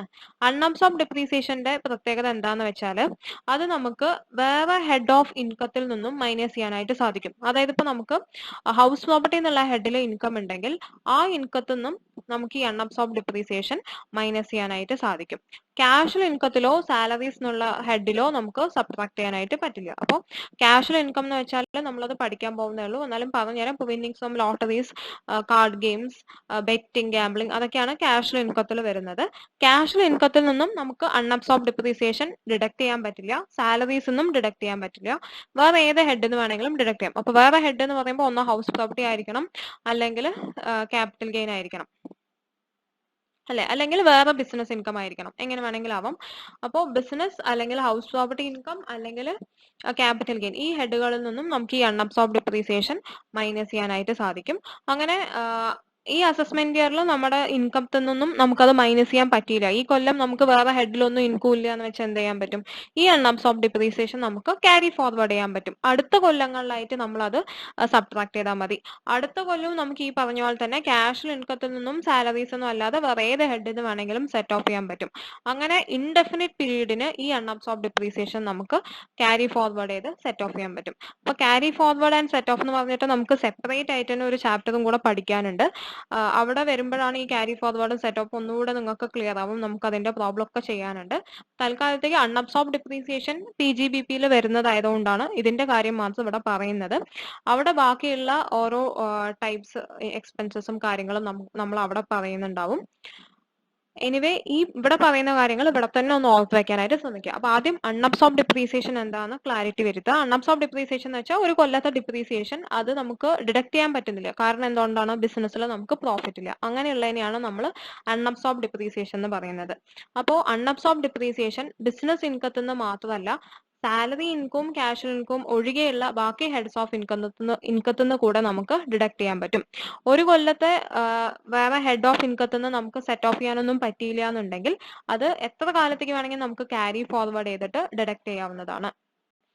പിന്നെ നോട്ട്സിൽ അവർ പറയുന്നുണ്ട്, it is not necessary that the same business should be continued. അതേ ബിസിനസ് തന്നെ കണ്ടിന്യൂ ചെയ്യണമെന്ന് പോലും നിയമമില്ല. വേറെ ബിസിനസ്സിൽ നിന്ന് വേണമെങ്കിലും നമുക്ക് ഡിഡക്ട് ചെയ്യാൻ പറ്റും, അല്ലാതെ ഇതേ തന്നെ വേണമെന്നൊന്നും നിർബന്ധമൊന്നുമില്ല. പിന്നെ സെറ്റ് ഓഫ് ചെയ്യുന്ന സമയത്ത് നമ്മളൊരു പെർട്ടിക്കുലർ ഓർഡർ ഫോളോ ചെയ്യണം. ആദ്യം കറണ്ട് ഇയർ ഡിപ്രീസിയേഷൻ ആണ്. ഇപ്പൊ ബിസിനസ് ഇൻകത്തിൽ നിന്ന് സെറ്റ് ഓഫ് ചെയ്യുമ്പോൾ ഉള്ള കാര്യം പറയുന്നത്, ആദ്യം കറണ്ട് ഇയർ ഡിപ്രീസിയേഷൻ ആണ് മൈനസ് ചെയ്യുക. എന്നിട്ട് brought forward business loss. Brought forward business loss എന്ന് വെച്ചാൽ മുന്നത്തെ കൊല്ലങ്ങളിലെ ഡിപ്രീസിയേഷൻ ഒഴികെയുള്ള ബിസിനസ് ലോസ് ഉണ്ടാവുമല്ലോ, വേറെ എക്സ്പെൻസസിനെയാണ് നമ്മൾ ലോസ് എന്ന് പറയുന്നത്. അപ്പോൾ ഡിപ്രീസിയേഷൻ ഒഴികെയുള്ള ലോസ് വല്ലതും ഉണ്ടെങ്കിൽ അത് നമ്മൾ റൈറ്റ് ഓഫ് ചെയ്യും. അതിനുശേഷമാണ് അൺഅബ്സോർബ് ഡിപ്രീസിയേഷൻ റൈറ്റ് ഓഫ് ചെയ്യുള്ളൂ. പിന്നെ ഒരു കാര്യം പറയാനുള്ളത്, ഇപ്പോ കഴിഞ്ഞ കൊല്ലത്തെ അൺഅബ്സോർബ് ഡിപ്രീസിയേഷൻ ഈ കൊല്ലത്തിൽ വരുമ്പോൾ അത് ഇക്കൊല്ലത്തെ ഡിപ്രീസിയേഷന്റെ ഒപ്പം നമുക്ക് ആഡ് ചെയ്തിട്ട് വേണം ഇനി നമ്മൾ ക്യാരി ഫോർവേഡ് ചെയ്യാൻ. ഫോർ എക്സാമ്പിൾ, ഇക്കൊല്ലത്തെ ഡിപ്രീസിയേഷൻ ഒരു 50,000 ഉണ്ട് വിചാരിക്കുക. അതായത് ഇക്കൊല്ലം നമുക്ക് അബ്സോർബ് ചെയ്യാൻ പറ്റാതെയുള്ള, അതായത് നമുക്ക് ഇനി പ്രോഫിറ്റ് ഇല്ല, അതുകൊണ്ട് ഇക്കൊല്ലത്തെ അൺഅബ്സോർബ് ഡിപ്രീസിയേഷൻ ഒരു 50,000 ഉണ്ട് വിചാരിക്കാം. കഴിഞ്ഞ കൊല്ലത്തെ ഒരു 20,000 ഉണ്ടെങ്കിൽ അത് ഇപ്പൊ ഈ 50,000ത്തിന്റെ ഒപ്പം ആഡ് ചെയ്യും. അത് ഏത് കൊല്ലത്തേന്നൊന്നും പറഞ്ഞ് നമ്മൾ സ്പ്ലിറ്റ് ചെയ്ത് വെക്കേണ്ട കാര്യമില്ല. അപ്പൊ അൺഅബ്സോർബ് ഡിപ്രീസിയേഷൻ എന്നുള്ള കാറ്റഗറിയിൽ പെട്ട് കഴിഞ്ഞാൽ എല്ലാം ഒന്നാണ്. അത് ഏത് കൊല്ലത്തേന്നൊന്നും നമ്മൾ തരംതിരിച്ച് വെക്കണ്ട. അപ്പൊ ആദ്യം കറണ്ട് ഇയറിൽ എന്തെങ്കിലും ഡിപ്രീസിയേഷൻ ഉണ്ടെങ്കിൽ അത് ആദ്യം മൈനസ് ചെയ്യാനാണ് മുൻഗണന കൊടുക്കുക. എന്നിട്ട് ബ്രോഡ് ഫോർവേഡ് ബിസിനസ് ലോസ് ഉണ്ടെങ്കിൽ, ബിസിനസ് ലോസ് എന്ന് പറയുമ്പോൾ ഡിപ്രീസിയേഷൻ അല്ലാതെയുള്ള എക്സ്പെൻസസിനെയാണ് നമ്മൾ ബിസിനസ് ലോസ് എന്ന് പറയുന്നത്. അപ്പോൾ മുന്നത്തെ കൊല്ലങ്ങളിൽ ഇതുപോലെ റൈറ്റ് ഓഫ് ചെയ്യാൻ പറ്റാത്ത ഡിപ്രീസിയേഷൻ അല്ലാത്ത എക്സ്പെൻസസ് ഉണ്ടെങ്കിൽ അതിനെ ബിസിനസ് ലോസ് എന്ന് വിളിക്കും. അതിനെ രണ്ടാമത് സെറ്റ് ഓഫ് ചെയ്യണം, റൈറ്റ് ഓഫ് ചെയ്യണം. അതിനുശേഷം നമ്മൾ അൺഅബ്സോർബ് ഡിപ്രീസിയേഷൻ റൈറ്റ് ഓഫ് ചെയ്യും. അപ്പൊ അൺഅബ്സോർബ് ഡിപ്രീസിയേഷൻ എന്ന് പറയുമ്പോൾ കഴിഞ്ഞ കൊല്ലത്തെയോ അല്ലെങ്കിൽ അതിനെ മുന്നത്തെ കൊല്ലത്തെയോ ഒക്കെ ആയിരിക്കും. പിന്നെ അൺഅബ്സോർബ് ഡിപ്രീസിയേഷൻ എന്ന് പറയുന്നത് എത്ര കൊല്ലത്തേക്ക് വേണമെങ്കിലും നമുക്ക് ക്യാരി ഫോർവേഡ് ചെയ്യാൻ പറ്റുന്നതാണ്. ഈവൻ ഇഫ് നമ്മൾ റിട്ടേൺ ഫയൽ ചെയ്തിട്ടില്ലെങ്കിൽ കൂടെ നമുക്കത് ക്യാരി ഫോർവേഡ് ചെയ്യാനായിട്ട് പറ്റും. പിന്നെ നേരത്തെ പറഞ്ഞ അതേ പോയിന്റ് ആണ്, അതായത് ഇപ്പൊ അൺഅബ്സോർബ് ഡിപ്രീസിയേഷൻ ഇപ്പോൾ ഒരു കൊല്ലം കഴിഞ്ഞു കഴിഞ്ഞാൽ പിന്നെ അടുത്ത കൊല്ലം അതിൽ വല്ല അൺഅബ്സോർബ് ഡിപ്രീസിയേഷൻ ഉണ്ടെങ്കിൽ അതിന്റെ കൂടെ ആഡ് ചെയ്തിട്ട് ക്യാരി ഫോർവേഡ് ചെയ്താൽ മതി. അപ്പോൾ ഈ ക്യാരി ഫോർവേഡ്, സെറ്റ് ഓഫ് അങ്ങനെയുള്ള കാര്യങ്ങളൊക്കെ ഒരു പരിധിവരെ ഒന്ന് മനസ്സിലാക്കി വെക്കാൻ ശ്രമിക്കുക. കൂടുതലായിട്ട് നമുക്ക് ഒരു ചാപ്റ്റർ ആയിട്ട് തന്നെ നമുക്ക് പഠിക്കാൻ വരുന്നുണ്ട്. അപ്പോൾ ഒന്നുകൂടെ നിങ്ങൾക്ക് ക്ലിയർ ആവും. പക്ഷെ ഈ ഡിപ്രീസിയേഷന്റെ കാര്യം ആയതുകൊണ്ടാണ് ഇവിടെ തന്നെ പറയുന്നത്. അവിടെ പോകുന്ന സമയത്ത് നമുക്ക് ചിലപ്പോൾ ഈ ഡിപ്രീസിയേഷന്റെ കാര്യം പിന്നീട് വീണ്ടും വരണം എന്നില്ല. ക്യാരി ഫോർവേഡും സെറ്റ് ഓഫ് എന്താന്നൊക്കെ എക്സ്പ്ലെയിൻ ചെയ്യും. പക്ഷെ ഈ സെക്ഷൻ 32(2) പിന്നെ അവിടെ നമ്മൾ പറയാൻ നിൽക്കില്ല, ബാക്കി സെക്ഷൻസേ പറയുള്ളൂ. അപ്പോൾ ഇതിന്റെ പ്രോബ്ലംസും ടെക്സ്റ്റിലുണ്ടാവും, അതൊന്ന് നോക്കുക, അപ്പോൾ ഒന്നുകൂടെ ക്ലിയർ ആവും. അടുത്ത topic, depreciation in case of amalgamation, demerger or succession. Amalgamation, demerger അതുപോലെ സക്സഷന്റെ കേസിൽ എങ്ങനെയാണ് നമ്മൾ ഡിപ്രീസിയേഷൻ കാൽക്കുലേറ്റ് ചെയ്യേണ്ടത്, അല്ലെങ്കിൽ അതിൽ എന്താ ചെയ്യേണ്ടതെന്ന്. ഇത് വളരെ സിമ്പിൾ ആണ്. നമ്മൾ സാധാരണ രീതിയിൽ തന്നെ ഡിപ്രീസിയേഷൻ കണക്കാക്കുക. എന്നിട്ട് അമാൽഗമേഷൻ, ഡീമർജർ, സക്സഷൻ ഒക്കെ ഉണ്ട് എന്നുണ്ടെങ്കിൽ അമാൽഗമേറ്റഡ് കമ്പനിക്കും അതുപോലെ ഡീമർജറിന്റെ കേസിൽ ഡീമർജഡ് കമ്പനിയും അതുപോലെ റിസൾട്ടിങ് കമ്പനി, അതുപോലെ സക്സഷനിൽ ഒരാൾ പോയിട്ട് വേറൊരാളാവുന്നതാണ്. ഇപ്പൊ പ്രൊപ്പറേറ്റർഷിപ്പ്, പാർട്ണർഷിപ്പ് ആവുന്നത്, അങ്ങനെയൊക്കെ ഉള്ളതിനെയാണല്ലോ നമ്മൾ സക്സഷൻ എന്ന് പറയുന്നത്. അപ്പോൾ പ്രിഡീസസറിനും സക്സസറിനും അപ്പോർഷൻ ചെയ്തിട്ടാണ് കൊടുക്കേണ്ടത്. എത്ര കാലമാണോ ഒരാളുടെ കയ്യിൽ ഉണ്ടായിരുന്നത് അത്രയും നമ്പർ ഓഫ് ഡേയ്സിലുള്ള ഡിപ്രീസിയേഷൻ അയാൾക്കും, പിന്നെ എത്ര ദിവസമാണോ മറ്റൊരാളുടെ കയ്യിൽ ഉണ്ടായിരുന്നത് അത്രയും നമ്പർ ഓഫ് ഡേയ്സിലുള്ള ഡിപ്രീസിയേഷൻ അയാൾക്കും. ഇപ്പൊ അമാൽഗമേഷൻ ആണെങ്കിൽ അമാൽഗമേറ്റിംഗ് കമ്പനിയുടെ കയ്യിൽ എത്ര ദിവസം അസറ്റ് ഉണ്ടായിരുന്നു അത്രയും ദിവസത്തെ ഡിപ്രീസിയേഷൻ അമാൽഗമേറ്റിംഗ് കമ്പനിക്ക് കൊടുക്കുക, ബാക്കിയുള്ളത് അമാൽഗമേറ്റഡ് കമ്പനിക്ക് കൊടുക്കുക. അപ്പോൾ സാധാരണ ചെയ്യുന്ന പോലെ ആദ്യം നമ്മൾ ഒരു കൊല്ലത്തേക്കുള്ള ഡിപ്രീസിയേഷൻ ആദ്യം കണക്കാക്കുക. അതിനുശേഷം സ്പ്ലിറ്റ് ചെയ്താൽ മതി, അപ്പോർഷൻ ചെയ്താൽ മതി on the basis of number of days, അത്രയേ ഉള്ളൂ. അപ്പോൾ ഇതിന്റെയും പ്രോബ്ലംസ് ഉണ്ട്, ഇതും ടെക്സ്റ്റിൽ ഉണ്ടാവും. ഇതും സിമ്പിൾ ആയതുകൊണ്ട് അതും പ്രോബ്ലം ചെയ്യിപ്പിക്കുന്നില്ല, അതൊന്ന് ടെക്സ്റ്റിൽ നോക്കാം. അപ്പൊ ഇന്ന് നമ്മൾ സെക്ഷൻ 32 തന്നെ ഉണ്ടായിരുന്ന ഡിപ്രീസിയേഷന്റെ കണ്ടിന്യൂഷൻ ആയിട്ടുള്ള കുറെ കാര്യങ്ങളും അതിന്റെ കുറച്ച് എക്സ്പ്ലനേഷൻസും കാര്യങ്ങളാണ് നോക്കിയത്. അപ്പോൾ ഡിപ്രീസിയേഷൻ എന്നുള്ള ടോപ്പിക് ഏകദേശം കഴിഞ്ഞു. ഇനി നമുക്ക് വേറെ സെക്ഷൻ ആണ് ഇനി നോക്കാനുള്ളത്. അഡ്മിസിബിൾ ഡിഡക്ഷൻസ് എന്നുള്ളതിൽ തന്നെ ഇനിയും കുറെ വരാനുണ്ട്. ഇപ്പൊ സെക്ഷൻ 32 എത്തിയിട്ടുള്ളൂ. നമുക്ക് 37 വരെ ഉണ്ട് അഡ്മിസിബിൾ ഡിഡക്ഷൻസ്. അപ്പോൾ PGBP എന്നുള്ളത് കുറച്ച് ഇമ്പോർട്ടൻറ്റ് ചാപ്റ്റർ തന്നെയാണ്. ഒരു 15 മാർക്സിനെങ്കിലും മിനിമം ക്വസ്റ്റ്യൻസ് വരെ 15 മാർക്സിനുള്ള ക്വസ്റ്റ്യൻ എങ്കിലും മിനിമം ഉണ്ടാവും. 15 to 20 വരെ നമുക്ക് എക്സ്പെക്ട് ചെയ്യാം. കുറച്ച് സീരിയസ് ആയിട്ട് അതിന്റെ ഇമ്പോർട്ടൻസ് കൊടുത്തിട്ട് തന്നെ പഠിക്കുക. Thank you.